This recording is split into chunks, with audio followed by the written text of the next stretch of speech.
ನಮಸ್ಕಾರ ಕೃಷಿಕ ಮಿತ್ರರೇ. ನಾನು ನಿಮ್ಮ HR ಮಂಜುನಾಥ್. ಇವತ್ತಿನ ಬುಧವಾರ ಅಂದರೆ 25 ಮಾರ್ಚ್ 2026 ಬುಧವಾರದ ಗೂಗಲ್ ಮೀಟ್ ನೇರ ಪ್ರಸಾರ ಸಂಚಿಕೆಗೆ ನಿಮಗೆಲ್ಲರಿಗೂ ಸ್ವಾಗತ. ನಿಮಗೀಗಾಗಲೇ ತಿಳಿದಿರೋ ಹಾಗೆ ಪ್ರತಿ ಬುಧವಾರ ರಾತ್ರಿ 8:30ಕ್ಕೆ ಅಂದರೆ ಈ ಸಮಯದಲ್ಲಿ ನಾವು ಈ ಗೂಗಲ್ ಮೀಟ್ ಪ್ಲಾಟ್ಫಾರ್ಮ್ನಲ್ಲಿ ನೇರ ಪ್ರಸಾರದಲ್ಲಿ ಸೇರ್ತಾ ಇದ್ದೀವಿ ಮತ್ತು ನಮ್ಮ ಅನುಭವಗಳನ್ನು ಮತ್ತು ಸಂದೇಹಗಳನ್ನು ಇಲ್ಲಿ ಹಂಚ್ಕೊಳ್ತಾ ಹೋಗ್ತೀವಿ. ಈ ಒಂದು ವಾರದ ಸರಣಿ WWW ಅಂತ ಕರಿತೀವಿ, ವೆಡ್ನೆಸ್ಡೇ ವೀಕ್ಲಿ ವೆಬಿನಾರ್. ಇದಕ್ಕೆ ನಾವು ಇಟ್ಕೊಂಡಿರ್ತಕ್ಕಂಥ ಒಂದು ಹೆಸರು ನೈಸರ್ಗಿಕ ಕೃಷಿ ಮುಂದಿನ ಹಾದಿ, ನ್ಯಾಚುರಲ್ ಫಾರ್ಮಿಂಗ್ ವೇ ಹ್ಯಾಡ್. ಈ ಒಂದು ಅಂಶವನ್ನು ಗಮನದಲ್ಲಿಟ್ಕೊಂಡು ನಮ್ಮ ನೈಸರ್ಗಿಕ ಕೃಷಿಯ ಮುಂದಿನ ಹಾದಿಗಳನ್ನು ರೂಪಿಸ್ಕೊತಾ ಬರ್ತೀವಿ. ನಾವೆಲ್ಲರೂ ರಾಸಾಯನಿಕ ರಹಿತ ನೈಸರ್ಗಿಕ ಕೃಷಿ ಕಡೆ ನಮ್ಮ ಕೃಷಿ ಭೂಮಿಯನ್ನು ಮತ್ತು ಚಟುವಟಿಕೆಯನ್ನು ನಿರ್ವಹಣೆ ಮಾಡಬೇಕು ಅನ್ನೋ ತೀರ್ಮಾನದಲ್ಲಿ ಜೊತೆಯಲ್ಲಿ ಮುನ್ನಡೀತಾ ಇದ್ದೀವಿ. ಹಾಗಾಗಿ ಈ ನೈಸರ್ಗಿಕ ಕೃಷಿಯ ಮುಂದಿನ ಹಾದಿಗಳನ್ನು ನಾವು ಹೇಗೆ ರೂಪಿಸ್ಕೋಬೋದು, ನಮ್ಮ ಕೃಷಿ ಚಟುವಟಿಕೆಗಳನ್ನು ಹೇಗೆ ನಾವು ಯೋಜನೆ ಮಾಡ್ಕೋಬೇಕು ಮತ್ತು ಮೂಲಭೂತ ಸೌಕರ್ಯಗಳನ್ನು ನಮ್ಮ ಕೃಷಿ ನಿರ್ವಹಣೆಗೆ ಯಾವ ರೀತಿ ನಾವು ಸೃಷ್ಟಿ ಮಾಡ್ಕೋಬೇಕು ಮತ್ತು ನಿರ್ವಹಣೆ ಮಾಡಬೇಕು, ಇವೆಲ್ಲವನ್ನು ವಿವಿಧ ಮಜಲುಗಳಲ್ಲಿ ಕಲಿತಾ ಬರ್ತಾ ಇದ್ದೀವಿ. ಈ ವಾರದ ಈ ಸಂಚಿಕೆಯ ನೇರ ಪ್ರಸಾರ ಸಂಚಿಕೆಗೆ ನಿಮ್ಮನ್ನೆಲ್ಲ ಸ್ವಾಗತಿಸ್ತಾ ಇದ್ದೀನಿ. Good evening friends, welcome to our weekly Wednesday webinar live program on Google Meet platform. So on every Wednesday 8:30 p.m. we will be meeting live on this platform, and we are discussing and discovering new things, or we are trying to understand and define plans and implementations and management of our farming practices as per the principles of natural farming. For this we are given this heading as natural farming way ahead. We are trying to discover what are the opportunities in front of us, challenges in front of us, and how do we prepare and manage them. So in this series of webinars live, so we will be discussing much of the aspects of infrastructure required for our farm management, the other aspects of crop cycle management and other issues. So again, today on 25th March 2026 Wednesday 8:30 p.m. I welcome you all for this live webinar. ಮಿತ್ರರೇ, ಈ ಒಂದು ನೇರ ಪ್ರಸಾರದ ಸರಣಿ ಕಾರ್ಯಕ್ರಮಕ್ಕೆ ನಿಮಗೆಲ್ಲ ಸ್ವಾಗತವನ್ನು ಬಯಸ್ತಾ ಇದ್ದೀನಿ. ಈ ವಾರದ ವಿಷಯ ಏನಪ್ಪ ಅಂತಂದರೆ, ನಮ್ಮನೆ ತೋಟದಲ್ಲಿ ನಾವು ಈ ಕಳೆದ 2 ವಾರದಿಂದ ಒಂದು ಯೋಜನೆ ರೂಪಿಸ್ಕೊಂಡು ಸೌರ ವಿದ್ಯುತ್ ಚಾಲಿತ ನೀರಾವರಿ ವ್ಯವಸ್ಥೆ ಅಥವಾ ನೀರನ್ನು ಎತ್ತುವಂಥ ಒಂದು ವ್ಯವಸ್ಥೆಯನ್ನು ನಿರ್ಮಾಣ ಮಾಡ್ಕೋಬೇಕು ಅಂತ ಯೋಚನೆ ಮಾಡ್ಕೊಂಡು ಹೊರಟಿದ್ವಿ. ಈ ವಿಷಯದಲ್ಲಿ ನನಗೆ ಸಾಕಷ್ಟು ವಿಷಯಗಳು, ಮಾಹಿತಿಗಳು ಕಳೆದ 2 ವಾರಗಳಿಂದ ಸಿಕ್ತು. ಅದೆಲ್ಲವನ್ನು ನಾನು ಅರ್ಥ ಮಾಡಿಕೊಂಡು ನಮ್ಮನೆ ತೋಟಕ್ಕೆ ಯಾವ ರೀತಿ ಈ ಸೌರಶಕ್ತಿ ಆಧಾರಿತ ನೀರಾವರಿ ವ್ಯವಸ್ಥೆಯನ್ನು ಮಾಡ್ಕೋಬೇಕು ಅಂತ ಹೇಳಿ ಯೋಚನೆ ಮಾಡಿಕೊಂಡು ಕೆಲವು ವಿಷಯಗಳನ್ನು ಸಂಗ್ರಹಿಸಿ, ನೇರವಾಗಿ ಯಾವುದೇ ಸರ್ಕಾರದ ಸವಲತ್ತು ಅಥವಾ ಸಬ್ಸಿಡಿ ಒಳಪಡದೆ ನೇರವಾಗಿ ನಾವೇ ಮಾರುಕಟ್ಟೆಯಲ್ಲಿ ಹುಡುಕಿ ನಮಗೇನು ಬೇಕೋ ಆ ಸೊಲ್ಯೂಷನನ್ನು ನಾವೇ ಕಂಡುಹಿಡ್ಕೊಂಡು ರೆಡಿ ಮಾಡಿಕೊಂಡು ಕೆಲವು ಅವಶ್ಯಕವಾದಂಥ ವಸ್ತುಗಳನ್ನು, ಅಂದರೆ ಅದಕ್ಕೆ ಏನೇನು ಬೇಕೋ ಅದೆಲ್ಲವನ್ನು ನಾವು ಹುಡುಕಿ ತೊಗೊಂಬಂದು ಅದನ್ನು ಇಂಟಿಗ್ರೇಟ್ ಮಾಡಿ, ಅಂದರೆ ಜೋಡಿಸಿ ನಮ್ಮ ಕೃಷಿ ಭೂಮಿನಲ್ಲಿ ಇವತ್ತು ಇಟ್ಕೊಂಡಿದ್ದೀವಿ. ಇವತ್ತಿನವರೆಗೆ ನಮ್ಮ ಸೌರಶಕ್ತಿ ವಿದ್ಯುತ್ ಚಾಲಿತ ನೀರಾವರಿ ವ್ಯವಸ್ಥೆ ಆಲ್ಮೋಸ್ಟ್ 90% ಕಂಪ್ಲೀಟ್ ಆಗಿದೆ. ಒಂದು ಮೋಟ್ರನ್ನ ಬದಲಾಯಿಸಬೇಕಾಗಿದೆ, ಅದನ್ನು ಇವತ್ತು ಅಥವಾ ನಾಳೆ ಮಾಡಬೇಕಾಗಿತ್ತು. ಇವತ್ತು ಬಂದಿಲ್ಲ, ನಾಳೆ ಬರ್ತಾರೆ ಅನ್ನೋ ಒಂದು ಯೋಚನೆಯಲ್ಲಿದ್ದೀನಿ. ಅದಾದ ತಕ್ಷಣ ಅದರ ರಿಸಲ್ಟ್ ಸಮೇತ ನಿಮ್ಮ ಜೊತೆ ಹಂಚ್ಕೊಳ್ತೀನಿ.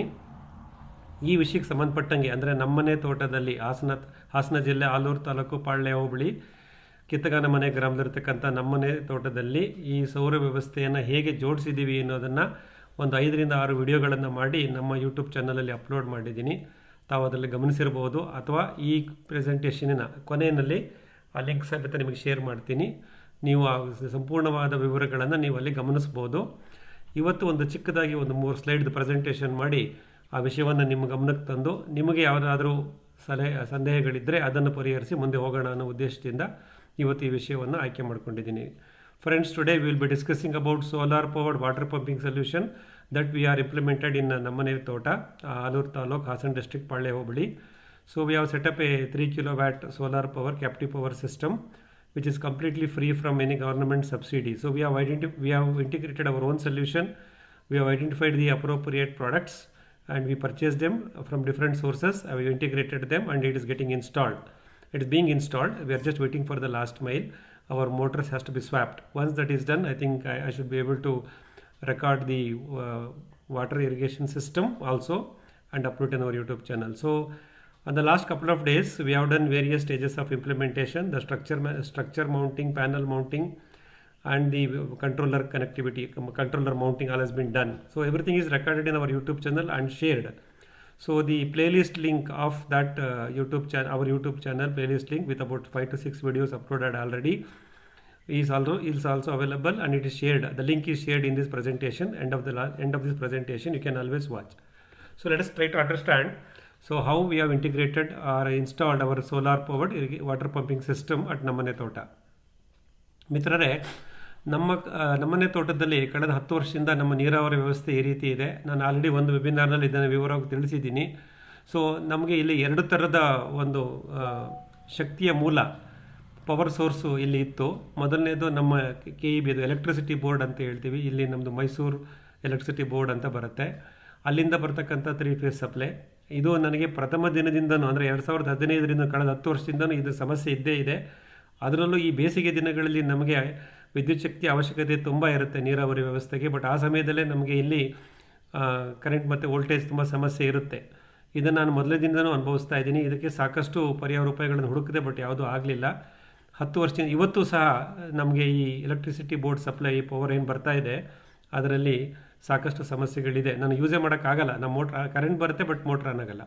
ಅದಕ್ಕೆ ನಾನು ಕಂಡುಕೊಂಡಂತೆ ಇನ್ನೊಂದು ಏನಪ್ಪ ಅಂದರೆ ಡೀಸೆಲ್ ಜನರೇಟರ್. ಸೊ ನಾನು 2015 ನವೆಂಬರ್ನಲ್ಲೇ ಈ ಊರಿಗೆ ಬಂದಾಗ ಒಂದು 15 HP motor, Kirloskar pump motor, ಮತ್ತು 8 ಕಿಲೋವ್ಯಾಟ್ ಆಲ್ಟರ್ನೇಟರ್ ಅಂದರೆ 3 ಫೇಸ್ ವಿದ್ಯುತ್ ಜನರೇಟರ್, ಅದನ್ನು ಸಹ ನಾನು ಪರ್ಚೇಸ್ ಮಾಡಿ ಇಟ್ಕೊಂಡಿದ್ದೀನಿ. ಸೊ ಈ ನಮ್ಮ ಡೀಸೆಲ್ ಜನರೇಟರಿಂದನೇ ನಾವು ವಿದ್ಯುತ್ತನ್ನು ಉತ್ಪಾದಿಸಿ ಒಂದು ಚೇಂಜ್ ಓವರ್ ಸ್ವಿಚ್ ಅಂತ ಮಾಡಿಕೊಂಡು ಅದರಿಂದ ನಮ್ಮ ಬೋರ್ವೆಲ್ಲು 150 ಅಡಿ ಆಳದಲ್ಲಿರತಕ್ಕಂಥ ಬೋರ್ವೆಲ್ಲು ಮತ್ತು 30 ಅಡಿ ಆಳದ ಒಂದು ಓಪನ್ ವೆಲ್ಲು, ಎರಡರಲ್ಲೂ ಒಂದು 5 HP ಮೋಟ್ರನ್ನ ಹಾಕ್ಕೊಂಡು, ಯಾಕೆ ನಮ್ಮದು 8 ಕಿಲೋವ್ಯಾಟ್ ಪವರ್ ಜನ್ರೇಷನ್ ಆಗೋದ್ರಿಂದ 5 HP ಮೋಟ್ರ್ ತನಕ ರನ್ ಮಾಡ್ಬೋದು ಅನ್ನೋದನ್ನು ಅರ್ಥ ಮಾಡಿಕೊಂಡು 2 ಕಡೆ 5 HP ಮೋಟ್ರ್ ಇಟ್ಕೊಂಡು ನಾವು ನೀರಾವರಿ ವ್ಯವಸ್ಥೆ ಮಾಡ್ತಾಯಿದ್ವಿ. ಎಲ್ಲಿವರೆಗೂ ನಮ್ಮ ತೆರೆದ ಬಾವಿನಲ್ಲಿ ನೀರಿರುತ್ತೋ ಅಲ್ಲಿವರೆಗೂ ಇದನ್ನೇ ನಾವು ತೋಟಕ್ಕೆ ನೀರಿನ ನಿರ್ವಹಣೆಗೆ ಉಪಯೋಗಿಸ್ಕೊತೀವಿ. ಮತ್ತು ನಮ್ಮ ಟ್ಯೂಬ್ವೆಲ್ ಇದೆ, ಬೋರ್ವೆಲ್ ಏನಿದೆ, ಇದನ್ನು ಮನೆ ಬಳಕೆಗೆ ಮಾತ್ರ ಉಪಯೋಗಿಸ್ಕೊಳ್ತೀವಿ. ಆದರೆ ಈಗ ನಮಗೆ ಕಮ್ಮಿ ಆಗಿರೋದ್ರಿಂದ ಓಪನ್ ವೆಲ್ಲಲ್ಲಿ ನೀರು, ಈಗ ನಾನು ಬೋರ್ವೆಲ್ ನೀರನ್ನೇ ತೋಟಕ್ಕೆ ಬಿಡಬೇಕಾದಂಥ ಅವಶ್ಯಕತೆ ಇದೆ. ಮತ್ತು ನಮ್ಮನೆ ತೋಟದಲ್ಲಿ ಸುಮಾರು 220ಕ್ಕೂ ಹೆಚ್ಚು ತೆಂಗಿನ ಮರಗಳಿದೆ. ಅದರಲ್ಲಿ 230ಕ್ಕೂ ಹೆಚ್ಚು ವಿಂಕ್ಲರ್ ಆಧಾರಿತ ಸೂಕ್ಷ್ಮ ನೀರಾವರಿ ವ್ಯವಸ್ಥೆಯನ್ನು ನಾನು ಮೇ 2024 ಮತ್ತು ನಂತರ ಕೆಲವು ಬದಲಾವಣೆಗಳನ್ನು ಮಾಡಿಕೊಂಡು ವ್ಯವಸ್ಥೆ ಮಾಡ್ಕೊಂಡಿದ್ದೀವಿ. ವಿಂಕ್ಲರ್ ಆಧಾರಿತ ಸೂಕ್ಷ್ಮ ನೀರಾವರಿ ವ್ಯವಸ್ಥೆಯನ್ನು ನಾವು ಇಲ್ಲಿ ಮಾಡ್ಕೊಂಡು ಬರ್ತಾ ಇದ್ದೀವಿ. ಈ 2 ಮೋಟ್ರ್ಗಳನ್ನು ಅಗತ್ಯಕ್ಕೆ ತಕ್ಕಂತೆ ಉಪಯೋಗಿಸಿ ಈ 2 ವಿದ್ಯುತ್ ಶಕ್ತಿಯ ಮೂಲಗಳು ಅಂದರೆ ನಮ್ಮ ಎಲೆಕ್ಟ್ರಿಸಿಟಿ ಬೋರ್ಡು, KEB ಮತ್ತು ನಮ್ಮ ಜನರೇಟರು, ಇದನ್ನು ನಾನು ಕಳೆದ 10 ವರ್ಷದಿಂದ ಮಾಡ್ಕೊಂಡು ಬರ್ತಾ ಇದ್ದೆ. ಇದರಲ್ಲಿ ಸಾಕಷ್ಟು ಸಮಸ್ಯೆಗಳು ಇದ್ದೋದ್ರಿಂದ ನಾನು ನೆಕ್ಸ್ಟ್ ಇವಾಗ ಸೌರಶಕ್ತಿ ಚಾಲಿತ ನೀರಾವರಿ ವ್ಯವಸ್ಥೆಗೆ ಬಂದಿದ್ದೀನಿ. ಅದನ್ನು ಹೇಳ್ತಾ ಬರ್ತೀನಿ. Friends, in our Namane Tota from last 10 years, we were using 2 sources of electricity. One is our electricity board, KEB. Other one is our own captive diesel generator, which is 15 HP Kirloskar air-cooled engine, followed by a 8 kilowatt alternator, which generates 3-phase power. So using either of these sources, we were running a tube well with about 5 HP submersible motor and an open well with a 5 HP horizontal motor. So we are using either of the two. As long as the water is available in the open well, we will be using the open well motor to pump the water to the irrigation system in our farm. And if not, if the water is not there in the open during summer days, that is now, we will be using our vertical submersible motor on the tube well. So this water has been used for irrigation. We have set up a micro winkler based irrigation system, micro irrigation system using winklers. So about 230 plus winklers has been installed since May 2024 and they are working fine with slight modifications.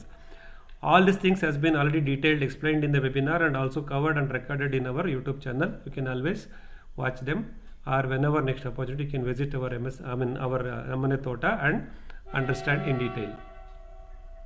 So considering that there is a challenge with the grid power supply and also our diesel generator is giving some problem after 10 years of its operation, now we have decided to replace the diesel generator with a solar powered system. So for the alternative source other than the electricity board, we are using a solar powered system, for which we have chosen solar powered 3 kilowatt power panel and a controller with a changeover switch. All these things we have installed now, and we are practically replacing the diesel generator with the solar system. The grid power continue to be available. As and when it is available, we will use it. Again, the rest of the system is same. Our water pumping system, that is the tube well and the open well and the Winkler system, they are remain same. So what we have done in this is, we have replaced the diesel generator system with a 3 kilowatt solar power system. So ನಾವು ಹಿಂದಿನ ಸ್ಲೈಡ್ನಲ್ಲಿ ಹೇಳಿದಂಗೆ ಮಿತ್ರರೇ, ಈ ಎರಡನೇ ಶಕ್ತಿಯ ಮೂಲವಾದಂಥ ಒಂದು ನಮ್ಮ ಡೀಸೆಲ್ ಜನರೇಟರ್ ಏನಿತ್ತು ಅದರಲ್ಲಿ ಸಮಸ್ಯೆಗಳು ಇದ್ದಿದ್ದರಿಂದ ಅದನ್ನು ತೆಗೆದು ನಾವು ಇವಾಗ ಆ ಜಾಗಕ್ಕೆ ಸೌರ ವಿದ್ಯುತ್ ಶಕ್ತಿ 3 ಕಿಲೋವ್ಯಾಟ್ ಬರ್ತಕ್ಕಂಥ ಸೌರ ವಿದ್ಯುತ್ ಶಕ್ತಿಯನ್ನು ಉಪಯೋಗಿಸಿ ನಮ್ಮ ನೀರಾವರಿ ವ್ಯವಸ್ಥೆ 2 ಮೋಟರ್ಗಳಿದೆ, ಎರಡನ್ನು ರನ್ ಮಾಡಲಿಕ್ಕೆ ನಾವು ಯೋಚನೆ ಮಾಡ್ಕೊಂಡು ಮಾಡ್ತಾ ಇದ್ದೀವಿ. ಇಲ್ಲಿ ನಾವೇನು ಮಾಡಿದ್ವಿ ಅಂದರೆ, ನಮ್ಮ ಡಿಸೈನ್ನಲ್ಲಿ 3 ಕಿಲೋವ್ಯಾಟ್ ಪವರ್ ಮಾತ್ರ ತಗೋಬೇಕು ಅಂತ ಆಯಿತು. ಅಂದರೆ ಅದಕ್ಕೆ ಕಾರಣಗಳಿದೆ. ಸೊ ಒಂದು ವೆಚ್ಚ, ಇನಿಷಿಯಲ್ ಕ್ಯಾಪಿಟಲ್ ಇನ್ವೆಸ್ಟ್ಮೆಂಟು ಅಥವಾ ಆರಂಭಿಕ ವೆಚ್ಚ. ಇನ್ನೊಂದು, ನನಗೆ 3 ಕಿಲೋವ್ಯಾಟ್ ಪವರ್ನಲ್ಲಿ 3 HP ಮೋಟ್ರನ್ನ ರನ್ ಮಾಡೋದ್ರಿಂದ ಸೊ ನಮ್ಮ ತೋಟದ ನೀರಾವರಿ ನಿರ್ವಹಣೆ ಮಾಡ್ಕೋಬೋದು ಅನ್ನೋ ಖಾತ್ರಿ ನನಗೆ ಬಂದಿತ್ತು. ಹಾಗಾಗಿ ನಾವು ಉಳುಮೆ ರಹಿತ ಕೃಷಿ ಮಾಡೋದ್ರಿಂದ, ಮುಚ್ಚಿಗೆ ಗಮನ ಕೊಡ್ತಿರೋದ್ರಿಂದ, ನೆರಳನ್ನು ಸೃಷ್ಟಿ ಮಾಡಿರೋದ್ರಿಂದ, ಸಂಗಾತಿ ಸಸಿಗಳನ್ನು ಹಾಕ್ಕೊಂಡಿರೋದ್ರಿಂದ ನಮಗೆ ನೀರಿನ ಅವಶ್ಯಕತೆ ಕಮ್ಮಿ ಆಗ್ತಾ ಬರುತ್ತೆ ವರ್ಷಗಳ ನಂತರ. ಹಾಗಾಗಿ 5 HP ತುಂಬ ಜಾಸ್ತಿ ಅನಿಸುತ್ತು. ಹಾಗಾಗಿ 3 HP ಮೋಟ್ರನ್ನ ಹಾಕ್ಕೊಂಡು 3 ಕಿಲೋವ್ಯಾಟ್ ಸೌರ ವಿದ್ಯುತ್ತಲ್ಲೇ ಉಪಯೋಗಿಸಬೇಕು ಅನ್ನೋ ಒಂದು ಆಲೋಚನೆಯಿಂದ ನಾವು 3 ಕಿಲೋವ್ಯಾಟ್ ಸೋಲಾರ್ ಪವರ್ ತೊಗೊಂಡಿದ್ದೀವಿ ಮತ್ತು 3 HP ಮೋಟ್ರ್ಗಳನ್ನು ಚೇಂಜ್ ಮಾಡಿದ್ವಿ. ನನ್ನ 2 ಬಾವಿನಲ್ಲಿ, ತೆರೆದ ಬಾವಿ ಮತ್ತು ಕೊಳವೆ ಬಾವಿ 2 ಬಾವಿನಲ್ಲಿ 5 HP ಮೋಟ್ರ್ ಇತ್ತು, ಯಾಕೆಂದರೆ ಡೀಸೆಲ್ ಜನರೇಟರ್ 8 ಕಿಲೋವ್ಯಾಟ್ ಇತ್ತು. ಅದನ್ನು ತೆಗೆದು ಇವಾಗ 2 ಬಾವಿನಲ್ಲಿ 3 HP 3 ಫೇಸ್ ಮೋಟ್ರನ್ನ ಹಾಕೋತಕ್ಕಂಥ ಒಂದು ಯೋಜನೆಯಲ್ಲಿದ್ದೀವಿ. ಸದ್ಯಕ್ಕೆ ನಾನು ಇವಾಗ ನಮ್ಮ ಕೊಳವೆ ಬಾವಿನಲ್ಲಿ 3 HP ಮೋಟ್ರ್ ಹೊಸ ತೊಗೊಂಬಂದು ಬಿಡ್ತಾ ಇದ್ದೀವಿ. ನಮ್ಮ ತೆರೆದ ಬಾವಿನಲ್ಲಿ ಇವಾಗ ನೀರಿಲ್ಲ. ನನಗೆ ಮುಂದಿನ ನವೆಂಬರ್ನಲ್ಲಿ, ಮಳೆಗಾಲದ ನಂತರ, ಈ ತೆರೆದ ಬಾವಿಯಿಂದನೂ ನನ್ನ ತೋಟಕ್ಕೆ ನೀರು ಬಿಡಲಿಕ್ಕೆ ನನಗಲ್ಲಿ ಮೋಟ್ರ್ ಬೇಕಾಗುತ್ತೆ. ಅದನ್ನು ಸೌರಶಕ್ತಿಯಿಂದಲೇ ರನ್ ಮಾಡಬೇಕು ಅಂದರೆ ಅಲ್ಲಿರ್ತಕ್ಕಂಥ ಮೋಟ್ರನ್ನು ಸಹ ನಾನು 3 HP ಬದಲಾವಣೆ ಮಾಡ್ಕೋಬೇಕಾಗತ್ತೆ. ಇದಿಷ್ಟು ಯೋಜನೆಗಳನ್ನು ಮಾಡಿಕೊಂಡು ಒಂದು 3 ಕಿಲೋವ್ಯಾಟ್ ಉತ್ಪಾದನೆ ಮಾಡ್ತಕ್ಕಂಥ ಒಂದು ಸೌರಶಕ್ತಿ ಘಟಕವನ್ನು ನಾವೇ ಡಿಸೈನ್ ಮಾಡಿ ಅದನ್ನು ಇಲ್ಲಿ ಇನ್ಸ್ಟಾಲ್ ಮಾಡಿದ್ದೀವಿ. ಅದರ ವಿವರಣೆಗಳನ್ನು ಮುಂದಿನ ಸ್ಲೈಡ್ನಲ್ಲೂ ಹೇಳ್ತಾ ಬರ್ತೀನಿ. So the captive power what we are generating from the solar power is 3 kilowatt power. Accordingly, we have changed the specifications of the motor both on the tube well, that is the submersible pump on the tube well, which is replacing from 5 HP to 3 HP, and also the open well that will be replaced in future, that is in November 2026, because that is where I need the open well water to be pumped, because we are expecting the monsoon in the next couple of weeks. So post monsoon, November 2026, we will be installing another 3 HP motor on the open well, and using the same solar energy or the grid power available, whichever is available, we will going to manage either of this motor one at a time and manage our irrigation system. So this is the thing. The other reason why we moved from 5 HP to 3 HP, because we follow zero chemical, zero tilling, mulching based system, natural farming management. So in this process, our water requirement for moisture management only reduce year after year as our plants grows and the diversity is created. Hence, I have decided to scale down the water pumping system from present 5 HP to 3 HP. So this is the benefit of following natural farming, where we can reduce the capital and the investment of long-term management. So let's try to understand more about our solar system design and its implementation, what we have done. So this logically explains how the solar system is designed. This is completely designed by us. So we have done extensive reading and understanding, visited couple of farmers who are running solar system with the government support, that is PM Kusum Yojana, or with a captive power supply, captive investment of their own. I visited quite a few farms with the solar power available, so I try to understand them. Then I come out with this design. This is a simple logical explanation of solar power system. Here you can see there are multiple components. One is the solar panel, which uses photodiodes, convert solar energy into direct current, DC energy.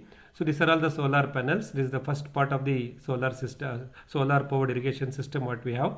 This will be mounted onto a structure. So with an angle of with a slope of north to south with 27 degrees. So this is the recommendation for our Hassan region. So as per that, we have created the structure and mounted the panels on that. Then this panel will produce direct current, DC current. This is negative and positive terminals. So this will fed to the controller. So there is the second part in the system is the controller. This is also called as variable frequency drive, VFD, or a pump controller, generally it is called.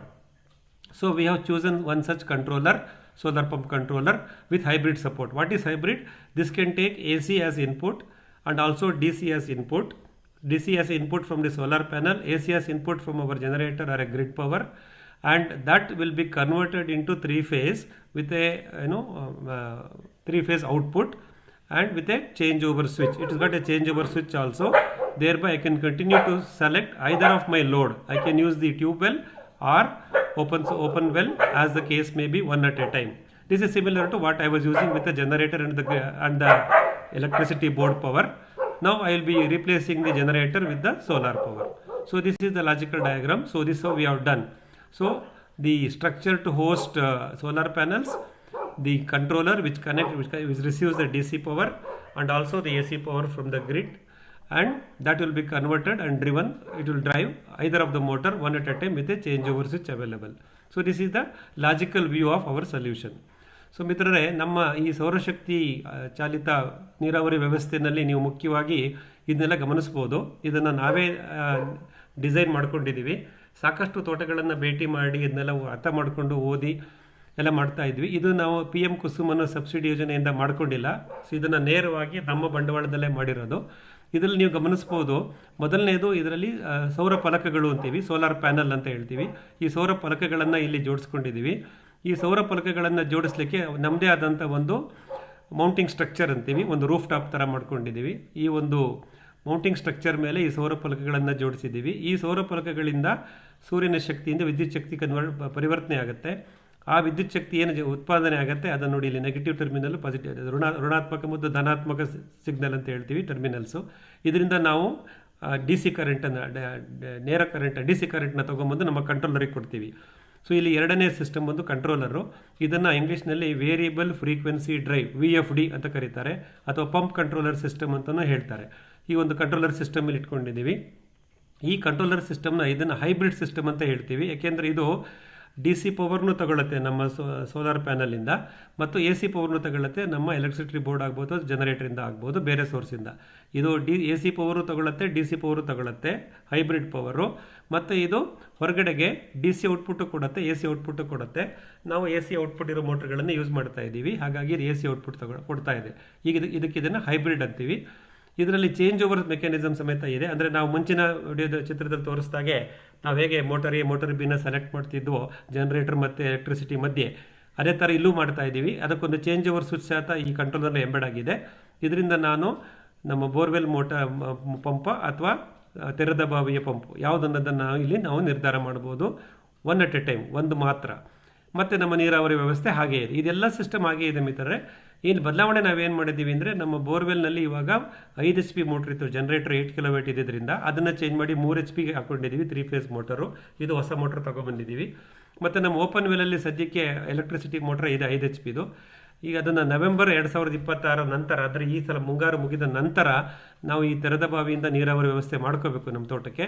ಆ ಸಮಯದಲ್ಲಿ ಇಲ್ಲಿಗೂ ಸಹ ಒಂದು 3 HP 3-phase ಮೋಟರ್ನ ತೊಗೊಂಬಂದು ಇದೇ ಸಿಸ್ಟಮಿಂದ, ನಮ್ಮ solar ಸಿಸ್ಟಮಿಂದನೇ ಅದನ್ನು drive ಮಾಡುವಂಥ ಒಂದು ಯೋಜನೆಯಲ್ಲಿ ನಾವಿದ್ದೀವಿ. ಅದಕ್ಕೆ ಬೇಕಾಗಿದ್ದ ಎಲ್ಲ ವ್ಯವಸ್ಥೆಗಳು, ಅಂದರೆ ಪ್ಯಾನಲ್ಗಳಾಗ್ಬೋದು, ಕಂಟ್ರೋಲರ್ಲಿರೋ ಫೀಚರ್ ಎಲ್ಲ ಮಾಡ್ಕೊಂಡಿದ್ದೀವಿ. ಇದು ಜಸ್ಟು ಒಂದು ಮೋಟ್ರ್ ತೊಗೊಂಬಂದು ಬಾವಿಗೆ ಹಾಕ್ಬಿಟ್ಟು ಅಲ್ಲಿಂದ ನಾವು ಸೋಲಾರ್ ಪವರಿಂದ ನೀರಿನ ವ್ಯವಸ್ಥೆಯನ್ನು ಮಾಡ್ಕೋಬೋದು. ಈ ಮುಂಗಾರು ಮುಗಿದ ನಂತರ, ಅಂದರೆ ನವೆಂಬರ್ 2026 ನಂತರ ಈ ಯೋಜನೆಯಲ್ಲಿ ನಾವು ಇದ್ದೀವಿ. ಇದಿಷ್ಟು ನೀವು ಗಮನಿಸಬಹುದಾದಂಥ ಒಂದು ಸೌರಶಕ್ತಿ ಆಧಾರಿತ ನೀರಾವರಿ ವ್ಯವಸ್ಥೆ ನಮ್ಮನೆ ತೋಟದಲ್ಲಿ ನಾವು ಡಿಸೈನ್ ಮಾಡ್ಕೊಂಡಿರೋದು. ಇದು ನೀವು ಗಮನಿಸ್ಬೋದು, ಇದು ಚಿತ್ರಗಳು. ಇದು ನಾನು ಕಳೆದ ಶುಕ್ರವಾರ ಇಲ್ಲಿ ಬಂದು ಇದನ್ನೆಲ್ಲ ಇನ್ಸ್ಟಾಲೇಷನ್ ಮಾಡೋಕ್ಕೆ ಶುರು ಮಾಡಿದ್ವಿ.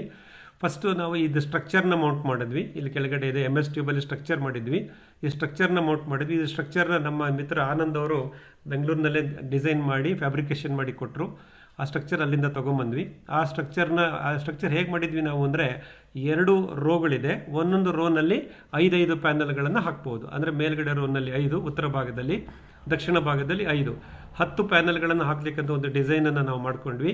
ಅದರಲ್ಲಿ ನನ್ನ ಹತ್ರ ಇವಾಗ 9 ಪ್ಯಾನಲ್ ಮಾತ್ರ ತೊಗೊಂಬಂದಿರೋದ್ರಿಂದ ಒಂದು ಸ್ಲಾಟ್ ಇಲ್ಲಿ ಖಾಲಿ ಕಾಣಿಸ್ತಾ ಇದೆ. ಸೊ 9 ಪ್ಯಾನಲ್ಗಳನ್ನು ಇದ್ರ ಮೇಲೆ ನಾವು ಮೌಂಟ್ ಮಾಡಿದ್ದೀವಿ.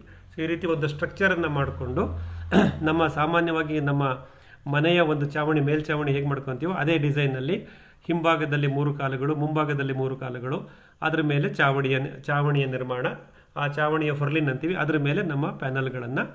ಇದಕ್ಕೆ ಸಂಪೂರ್ಣವಾಗಿ ಇದು ಬೋಲ್ಟು ನಟ್ಟು ಆಧಾರ, ಇಲ್ಲಿ ಯಾವುದೇ ವೆಲ್ಡಿಂಗ್ ಮಾಡ್ಕೊಂಡಿಲ್ಲ. MS ಟ್ಯೂಬ್ಗಳನ್ನು ಯೂಸ್ ಮಾಡಿ ಈ ಸ್ಟ್ರಕ್ಚರನ್ನು ಡಿಸೈನ್ ಮಾಡಿ ಫ್ಯಾಬ್ರಿಕೇಟ್ ಮಾಡಿಕೊಂಡು ಅದಕ್ಕೆ ಆಂಟಿ ರಸ್ಟ್ ಬರದೇ ಇರೋ ಥರ ಪೇಂಟ್ ಎಲ್ಲ ಮಾಡಿ ನಾವು ಪ್ಯಾನಲ್ಗಳನ್ನು ಮೌಂಟ್ ಮಾಡ್ಕೊಂಡಿದ್ದೀವಿ. ಸೊ ಇದಿಷ್ಟನ್ನು ನೀವು ಇಲ್ಲಿ ಗಮನಿಸ್ಬೋದು ಈ ಚಿತ್ರಗಳಲ್ಲಿ. ಇದು ಮೌಂಟಿಂಗ್ ಎಲ್ಲ ನಾವು ಕಳೆದ ಶುಕ್ರವಾರ ಮತ್ತು ಶನಿವಾರ ಮಾಡಿ ಮುಗಿಸಿದ್ದೀವಿ. ನಂತರ ಇಲ್ಲಿ ಬೇಕಾಗಿರೋದು ಮುಖ್ಯವಾಗಿ ಒಂದು ಕಂಟ್ರೋಲರ್, VFD ಅಂತ ಹೇಳ್ತೀವಿ. So this is the dear friend, this is the panel. So you can see we have purchased totally 9 panels from this vendor called Vari Energies in Mumbai. So each panel gives about 395 watt power. So I'll explain that in detail in the next slide. So to mount these 9 panels, we have gone for a structure. This structure is fabricated in Bengaluru only with our friend's farm, that our friend's factory, Mr. Anand. He has supported us. They only designed and fabricated this using MS tubes, and we have done the anti-rusting painting on that. So this will be 2-row structure. First row, the north row will take about 5 panels, and the south row also takes about 5 panels. Since we have only 9 panels, we have mounted 9 panels with a 10 slot empty for future scalability. So this is what the design is done. Everything is done by in-house by Mr. Anand and his team, and this is working fine. So we have brought, and it is completely bolt and nut system, that is fastening system without any welding. So no welding is required, and this can be mounted or dismantled and remounted in any other place just by bolt and nut system. A precise design is done by Mr. Anand and his team, and it is fabricated and given to us using conventional MS tube. So this is the structure we have brought, and we have mounted these panels, 9 numbers of solar panels on last weekend, that is Friday and Saturday. Now the system is ready. So the next part is the controller. As I said, this is the variable frequency drive. So this is from a company called Vici, VEICHI. So this is one of the internationally reputed brand product, Vici controller. This integrated and by a company called Indira Energies in Electronic City, Bengaluru. So we have contacted that company, and they have suggested to go for this controller. So this is the VFD or a solar pump controller. As I said, this is a hybrid one. It will take both DC and AC as input and drive the AC loads what we have, either of the two, using a changeover switch. So this is the controller we have. This is a 3-phase, and most importantly, this has got a remote management services with a SIM. So we can do, it is called a web-based management. Friends, when it comes to remote management of a VFD, there are 2 options. People try to give you the SMS based only. That means you can only on and off the motor remotely by sending missed call or a SMS, whatever we do for our conventional motor controller also. But you have to choose the web-based management, remote management using web-based. With the web-based management, we have a lot of information. We can control, we can view live on the dashboard, and this company, Indira Energy, has promised us there will be an historical data for 30 days backed up in the cloud, in their cloud system, but we have an access. So we can real-time monitor our system. We can watch the previous historical data up to 30 days. And if you need more than 30 days also, they can provide if you request them. But otherwise, default, they will give us a 30 days thing. So what we need to do, we have to insert a 4G SIM on this. So more about this controller and its connectivity is already been recorded and uploaded in our YouTube channel. So you can always watch them.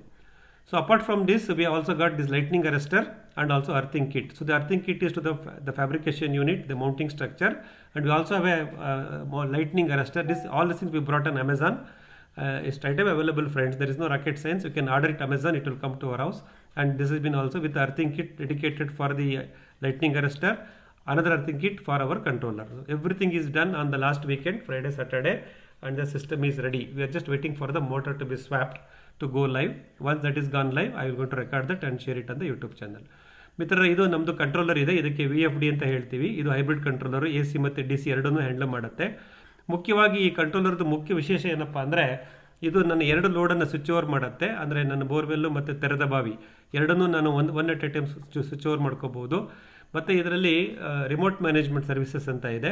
ಅಂದರೆ ನಾವು ನಮ್ಮ ಮೊಬೈಲಿಂದನೇ ಇದನ್ನು ನಾವು control ಮಾಡ್ಬೋದು, on and of ಮಾಡ್ಬೋದು, ಪ್ಯಾರಾಮೀಟರ್ಸ್ಗಳೆಲ್ಲ check ಮಾಡ್ಬೋದು, ಎಲ್ಲವನ್ನೂ ಇದರಲ್ಲಿ ಕೊಡ್ತಾರೆ. ಇದು ವೆಬ್ ಬೇಸ್ಡ್ ಮ್ಯಾನೇಜ್ಮೆಂಟ್ ಅಂತ ಹೇಳ್ತೀವಿ. ಅದೊಂದು ಇದರಲ್ಲಿ 30 ದಿನದವರೆಗೆ ನಮ್ಮ ಈ ಕಂಟ್ರೋಲರ್ ಏನು ಮ್ಯಾನೇಜ್ ಮಾಡಿರುತ್ತೋ ಅಷ್ಟು ಡೇಟಾವನ್ನು ಅವರು ಕ್ಲೌಡಲ್ಲಿ ಇಟ್ಟಿರ್ತಾರೆ, ನಮಗೂ ಅಕ್ಸೆಸ್ ಕೊಡ್ತಾರೆ. ಸೊ ನಾವು 30 ದಿನದ ಚಾರಿತ್ರಿಕ ಡೇಟಾ ಏನಿದೆ, ಹಿಸ್ಟಾರಿಕಲ್ ಡೇಟಾ, ಅದನ್ನು ನಾವು ನೋಡಿ ನಮ್ಮ ನೀರಿನ ವ್ಯವಸ್ಥೆ, ನಮ್ಮ ಪಂಪ್ ಹೇಗೆ ವರ್ಕ್ ಆಗ್ತಿದೆ, ಎಷ್ಟು ನೀರು ಡಿಸ್ಚಾರ್ಜ್ ಆಗಿ ಎಲ್ಲವನ್ನೂ ನಾವು ಇಲ್ಲಿ ಗಮನಿಸ್ತಾ ಬರ್ಬೋದು. ಹಾಗಾಗಿ ನೀವು ಈ ಯಾವುದೇ ಒಂದು ಮೋಟಾರ್ ಕಂಟ್ರೋಲರ್ ರಿಮೋಟ್ ಮ್ಯಾನೇಜ್ಮೆಂಟ್ ತಗೊಂಡಾಗ ಕೆಲವರು ಏನು ಮಾಡ್ತಾರೆ, SMS ಬೇಸ್ಡು ಅಥವಾ ಮಿಸ್ಡ್ ಕಾಲ್ ಬೇಸ್ಡ್ ಕೊಟ್ಬಿಡ್ತಾರೆ. ಆದಷ್ಟು ನೀವು ವೆಬ್ ಬೇಸ್ಡ್ ಮ್ಯಾನೇಜ್ಮೆಂಟ್ಗೆ ತಗೊಳ್ಳಿ. ವೆಬ್ ಬೇಸ್ಡ್ ಮಾಡೋದ್ರಿಂದ, ಒಂದು ಆಂಡ್ರಾಯ್ಡ್ ಆ್ಯಪ್ ಕೊಡೋದ್ರಿಂದ ಅವರು ಇದರಲ್ಲಿ ನಮಗೆ ತುಂಬ ಫ್ಲೆಕ್ಸಿಬಿಲಿಟಿ ಬರುತ್ತೆ. So RMS is A must. ನಾನು ಕಂಟ್ರೋಲರ್ನ ಹುಡುಕ್ತಿದ್ದಾಗ ತುಂಬ ಜನ ನನಗೆ ಕೇಳಿದ್ರು, ಸರ್ RMS ಬೇಕಾ ಅಂತ. ಖಂಡಿತ ಬೇಕಪ್ಪ ನನಗೆ ಅಂತ ಹೇಳಿ ನಾವು RMS ಇರೋದನ್ನು ಹುಡುಕಿ ತೊಗೊಂಡಿದ್ದೀವಿ. ಇವ್ರದ್ದು ಇಂದಿರಾ ಎನರ್ಜಿ ವಿಂಚಿ ಕಂಟ್ರೋಲರು ತುಂಬ ಚೆನ್ನಾಗಿದೆ ಅಂತ ಹೇಳ್ತಾರೆ. ಸೊ ನಾನು ಲೈವ್ ಹೋದ್ಮೇಲೆ ಅದರದ್ದು ಫೀಚರ್ಸ್ ಎಲ್ಲ ನನಗೆ ಇನ್ನೂ ಅರ್ಥ ಆಗುತ್ತೆ, ಮುಂದೆ ನಾನು ಹೇಳ್ತಾ ಬರ್ತೀನಿ. ಇದು ಲೈಟ್ನಿಂಗ್ ಅರೆಸ್ಟರ್ ಅಂತೀವಿ, ಮಿಂಚು ಬಂಧಕ ಅಂತ. ಇದನ್ನು ನಮ್ಮ ಪ್ಯಾನಲ್ ಪಕ್ಕನೇ ಹಾಕಿದ್ದೀವಿ. ಇದನ್ನು ನಾನು ಅಮೆಝಾನಲ್ಲೇ ಆರ್ಡರ್ ಮಾಡಿದ್ವಿ. ಅರ್ಥಿಂಗ್ ಕಿಟ್ಟು, ಆಮೇಲೆ ಅರ್ಥಿಂಗ್ ರಾಡು, ಲೈಟ್ನಿಂಗ್ ಅರೆಸ್ಟರು ಇವೆಲ್ಲವೂ ಅಮೆಝಾನಲ್ಲಿ ಸಿಗುತ್ತೆ. 300, 600, 800 ರೂಪಾಯಿ. DC ಕೇಬಲ್ಲು ಪ್ರತಿಯೊಂದು ಅಮೆಝಾನಲ್ಲಿ ಆರ್ಡರ್ ಮಾಡ್ಬೋದು ಮಿತ್ರರೆ. ಹಾಗಾಗಿ ಇವೆಲ್ಲವನ್ನು ನಾನು ಅಲ್ಲಿಂದನೇ ಆರ್ಡರ್ ಮಾಡಿ ಬೆಂಗಳೂರಿಂದ ತೊಗೊಂಬಂದು ಇದೆಲ್ಲವನ್ನು ನಾವು ಇನ್ಸ್ಟಾಲ್ ಮಾಡಿದ್ದೀವಿ. ನಮ್ಮ ಸಿಸ್ಟಮ್ ಇವಾಗ ರೆಡಿಯಾಗಿದೆ, ಮೋಟರ್ನ ಕನೆಕ್ಟಿವಿಟಿ ಮಾತ್ರ ಬಾಕಿ ಇದೆ. ಸೊ ಇದಿಷ್ಟು ನಮ್ಮ ಒಂದು ಸೋಲಾರ್ ವ್ಯವಸ್ಥೆ. So what are the things we have used? So let me go through in detail. This is the bill of material, are the various parts we have brought from various sources and we have integrated by ourselves. This entire thing integrated by us. We have not gone into any system integration support. So there is no rocket science. So being an engineer, I can able to understand all these things better and properly. So I have designed this for our own requirement. So customized, and it will be cost effective. That you can also, you will see in the next slide. So what are the key elements of our solar powered irrigation system? First one is the solar panels. So this will this is a very important thing. So this we have brought 395 watt power solar panels with 108 cells, and this solar panel will generate, each panel generate about 30.5 voltage maximum and 12.5 amps, 4 amps of current maximum. These are the parameter electrical characteristics of a solar panel. So if you multiply these two, that is V into I, you will get W, that is watt power, 395 watt power. And the dimension is 1750 millimeter and 1350 millimeter length and width. Depth is, height is about couple of inches. This dimension of length and width matters to design the mounting structure. So Mr. Anand and his team has gone through this specification and designed a very good mounting structure for us. So this solar panel 395 WP is manufactured from a company called Waaree Energies in Mumbai. So on their e-portal, so we have purchased it online. So I have taken a huge risk of buying it online. So we didn't go to even any other dealer. There are so many dealers for this Waaree Energy or any other panel vendors in Bengaluru, but I have gone into their e-portal and directly purchased from the e-portal. So that has given me some commercial advantage also, and the lead time for delivery is very quick. So I ordered it on Sunday, made the payment, and by Thursday it has come to Bengaluru through Blue Dart Courier. I got it on Saturday because of some Monday because of some other challenges with the Blue Dart people, not with the Waaree Energies. So Waaree Energy is one of the reputed solar panel manufacturer, so based in Mumbai, and they have a lot of international customers also. Very good reputed company. I have studied them in detail on their website, then spoken to few people, then finalized to buy the panel from them. We brought totally 9 numbers of 395 WP panels from Waaree Energies. Next important thing is the VFD, the controller. As I said, we have decided to go for this Vinci controller. This Vinci is one of the reputed global brand. So, and many people OEMs from this Vinci. So you can see a lot of information on the internet available about this Vinci controller.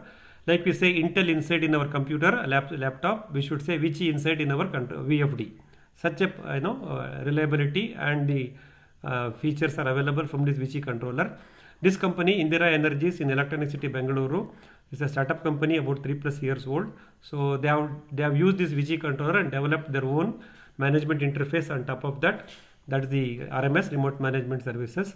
So and they are supplying this controller to us. So this VFD I have chosen from the Vinci from Indira Energies, Electronic City, Bengaluru.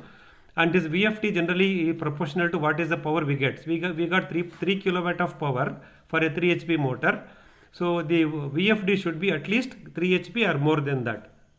So they suggested me initially 5 HP capable VFD, But then I also asked them about the changeover between two loads and other remote management service, etc. Then they suggested to go for a 7.5 HP capable VFD. So what I have the VFD, 7.5 HP capable VFD with web-based remote management with hybrid support, that is AC DC support, and the changeover switch. Everything is, whatever is required for me in future, everything is I have added now only on this VFD. I can add panels in future, but I can't change the controller. Hence, better to select the controller for the future requirement as well. So such a detailed discussion was done with the vendor Indira Energies, and we are able to. They have recommended us the very good product, a very good specification. We brought the product, so the durability or the management of the product I will come to know once we go live. So that's about the VFD or the pump controller, they generally call it as. Next one is since I am using 5 HP motor for my borewell, which is driven by the generator and the grid power. But since we brought only 3 kilowatt of solar power, I am forced to change my motor also. So on my borewell, that is on the tube well, so we are replacing the existing 5 HP 3-phase V6 8-stage submersible pump with a 3 HP 3-phase V6 8-stage submersible pump, which runs as a normal AC motor. So the new motor we have purchased from a vendor in Coimbatore, and this importance of this motor, see, this runs on low voltage and high current, means even the voltage is less, it can run. So for the solar power, better to choose the low voltage capable loads, that is the water pumps or a motor. This again suggested by our friend, our vendor Indira Energies. Accordingly, we brought this motor as well. Now this motor with all this cable etc. is available, so I need to swap them. So tomorrow it is been scheduled. So this is the 4 line items we have purchased as part of the solution. Then finally and important, this is the mounting structure. This is 20 feet in width and length and 11 feet in width. It's a 2-row system. We got 6 legs and a rooftop design with the rafter and the furling, everything. It is designed based on the panel's dimensions and the slots available in the panel for fastening. So up to that level, millimeter level, focus was given by Mr. Anand and his team, and they have done a wonderful job for me. Because friends, this mounting structure alone, when I independently looked at, people are charging 40,000, 60,000, 80,000. So I was confused what to do, how to get this. Then finally, thanks to Mr. Anand, so they have given us a fantastic design at a very, very, very affordable price. So I'm going to share those designs details in one of these Wednesdays later, or I'll request Mr. Anand only to come live and explain us. So it's very good support. He's got a very good engineering team and a fabrication unit. So I was able to get it done at Pindia only, I mean in his factory only near Magadi Road, on Mysore Road, parallel road. So we have got it done. We have used conventional MS tubes of 60 mm, 40 mm diameter, and the entire thing was built by them, and we have done the anti-rusting painting, and we brought the earthing kit and lightning arrestor, as I told, through Amazon, and everything is installed. So this is the third component, next component on the solar infrastrucstructure. ಮಿತ್ರರೇ, ನಮ್ಮ 9 ಪ್ಯಾನಲ್ಗಳನ್ನು Mount ಮಾಡಲಿಕ್ಕೆ ಒಂದು mounting structure ಅಂತೀವಿ, ಅದು ಬೇಕಾಗಿತ್ತು. ಅದನ್ನು ನಾವು ನಮ್ಮ ಆನಂದ್ ಅವರ ಫ್ಯಾಕ್ಟ್ರಿನಲ್ಲಿ ಡಿಸೈನ್ ಮಾಡಿ ಅಲ್ಲೇ ಫ್ಯಾಬ್ರಿಕೇಟ್ ಮಾಡ್ಕೊಂಡು ಬಂದ್ವಿ. ಸುಮಾರು 20 ಅಡಿ ಉದ್ದ, 11 ಅಡಿ ಅಗಲ, 6 ಕಾಲುಗಳು, ಮತ್ತು ಆ ಒಂದು ನಮ್ಮ ಏನು ಮೇಲ್ಛಾವಣಿ ಏನಿರುತ್ತೋ ನಮ್ಮ ಮನೆಗಳಲ್ಲಿ, ಆ ಮೇಲ್ಛಾವಣಿ ಡಿಸೈನಲ್ಲೇ ಮಾಡಿದ್ದೀವಿ. ಇದರಲ್ಲಿ ಒಟ್ಟು 10 ಪ್ಯಾನಲ್ಗಳನ್ನು ನಾವು ಮೌಂಟ್ ಮಾಡ್ಬೋದು. 2 ರೋಗಳಲ್ಲಿ, ಒಂದೊಂದು ರೋನಲ್ಲಿ 5 ಪ್ಯಾನಲ್ಗಳಿರುತ್ತೆ.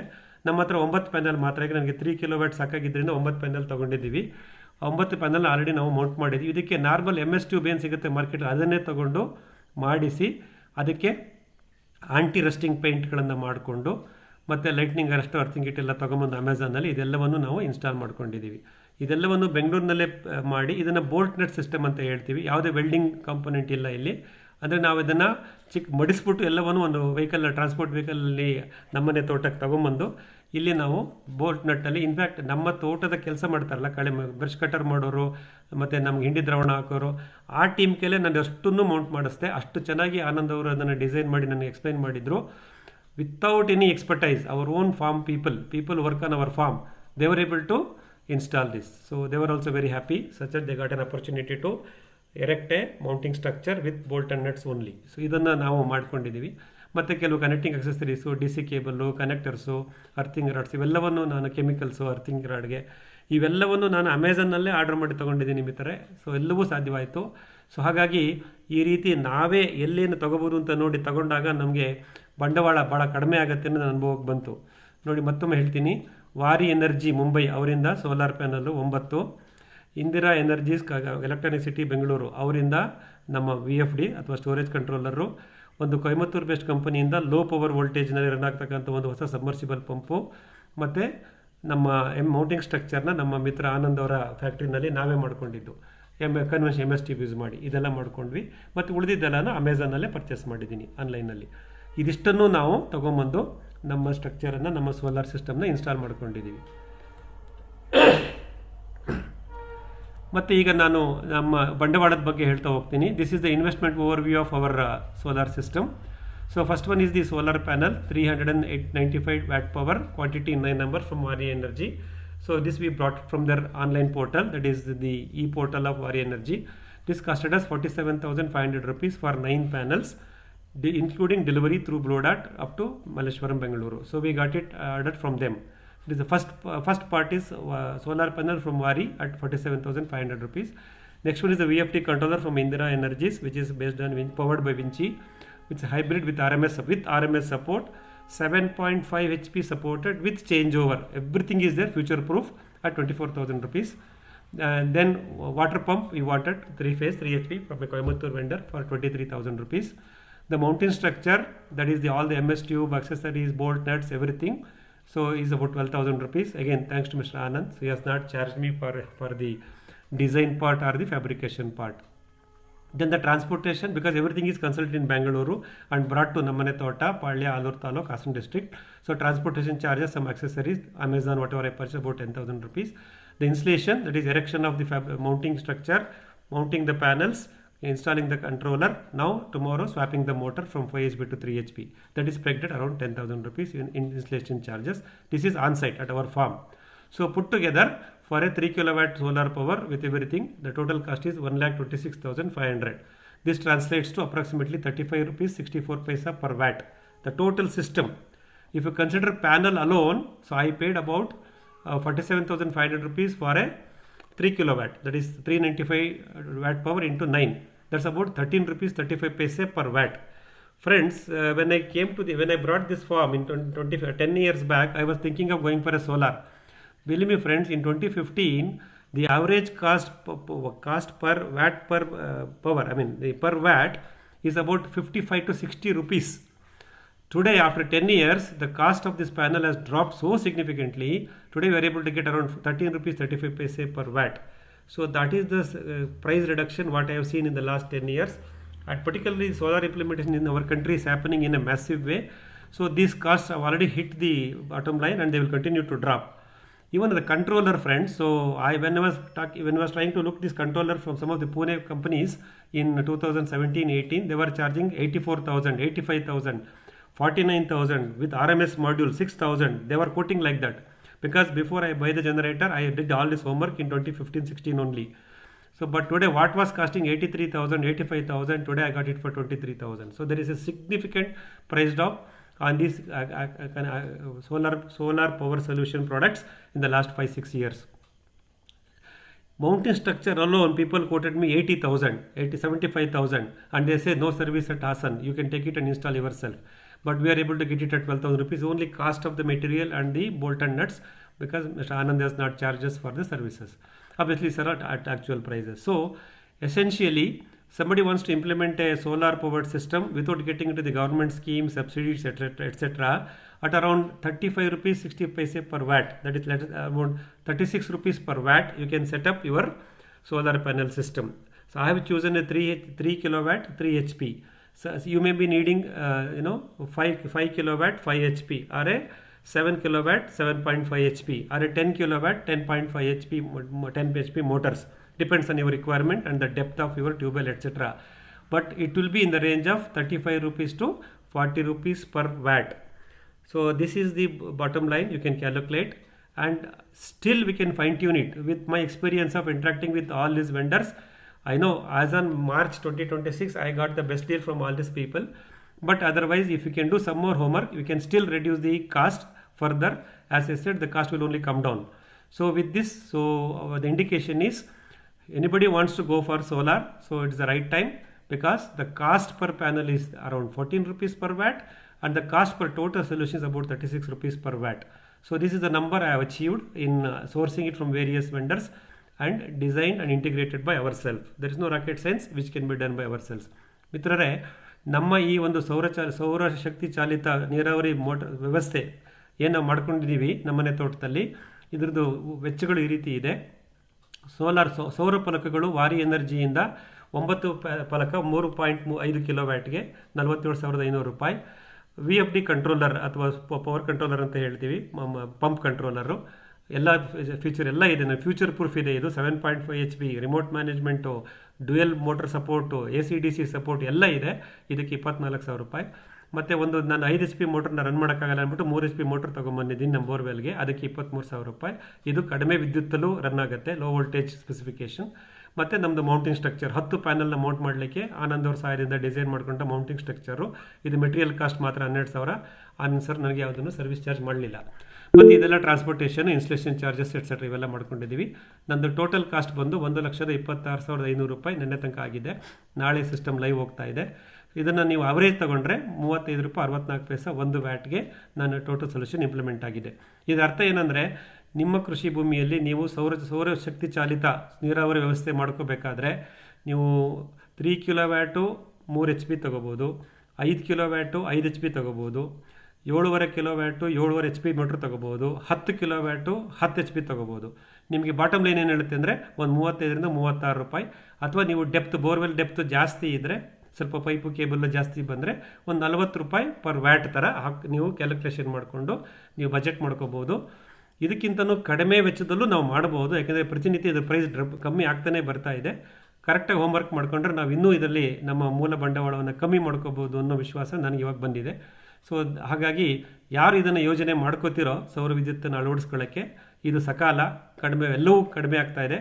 ಮತ್ತು ಒಳ್ಳೆ ವೆಂಡರ್ಗಳು ಸಿಗ್ತಾರೆ, ನೀವು ತಗೊಂಡು ಮಾಡ್ಕೋಬೋದು ಅಂತ ಹೇಳ್ತಾ ಈ ಒಂದು ವಿಷಯವನ್ನು ನಿಮ್ಮ ಮುಂದೆ ಇವತ್ತು ಪ್ರಸ್ತುತಪಡಿಸ್ತಾ ಇದ್ದೀನಿ. ಸೊ ಇದೇನು ನಮ್ಮ ಯೂಟ್ಯೂಬ್ ಚಾನಲ್ನಲ್ಲಿ ಇವೆಲ್ಲವನ್ನೂ ಅಪ್ಲೋಡ್ ಮಾಡಿದ್ದೀನಿ. ಇದು ಲಿಂಕ್, ಅದರದ್ದು ಪ್ಲೇಲಿಸ್ಟ್ ಲಿಂಕ್ ಇದೆ. 5-6 ವಿಡಿಯೋಗಳು ಅಪ್ಲೋಡ್ ಮಾಡಿದ್ದೀನಿ.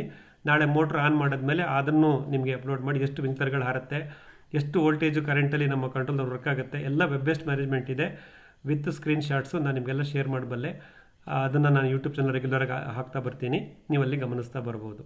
ಇದಿಷ್ಟು ಈ ತಿಂಗಳ ಅಂದರೆ ಮಾರ್ಚ್ 2026ರಲ್ಲಿ ನಮ್ಮನೆ ತೋಟ, ಪಾಳ್ಯ ಹೋಬಳಿ, ಆಲೂರು ತಾಲೂಕು, ಹಾಸನ ಜಿಲ್ಲೆ, ಇಲ್ಲಿ ನಾವು ಅಳವಡಿಸಿಕೊಂಡಂಥ ಸೌರಶಕ್ತಿ ಚಾಲಿತ ನೀರಾವರಿ ವ್ಯವಸ್ಥೆ, ಅಂದರೆ ನೀರಿನ ನಿರ್ವಹಣೆ ವ್ಯವಸ್ಥೆಯನ್ನು ನಿಮಗೆ ಪ್ರಸ್ತುತಪಡಿಸಿದ್ದೀನಿ.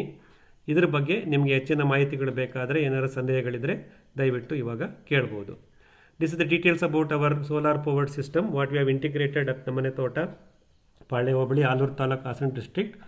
Now the forum is open. You can ask questions, any questions about this solution, whatever you have implemented. Then we can get into our weekly sharing. Now the forum is open. Please unmute yourself and share your feedback or ask questions. Then we will continue. Sir, namaste, Nagaraj anta, Bangalore. Hello, ಹೇಳಿ ನಾಗರಾಜ್ ಅವರೇ, ಹೇಳಿ. Sir, ತಮಗೆ ಅಭಿನಂದನೆಗಳು.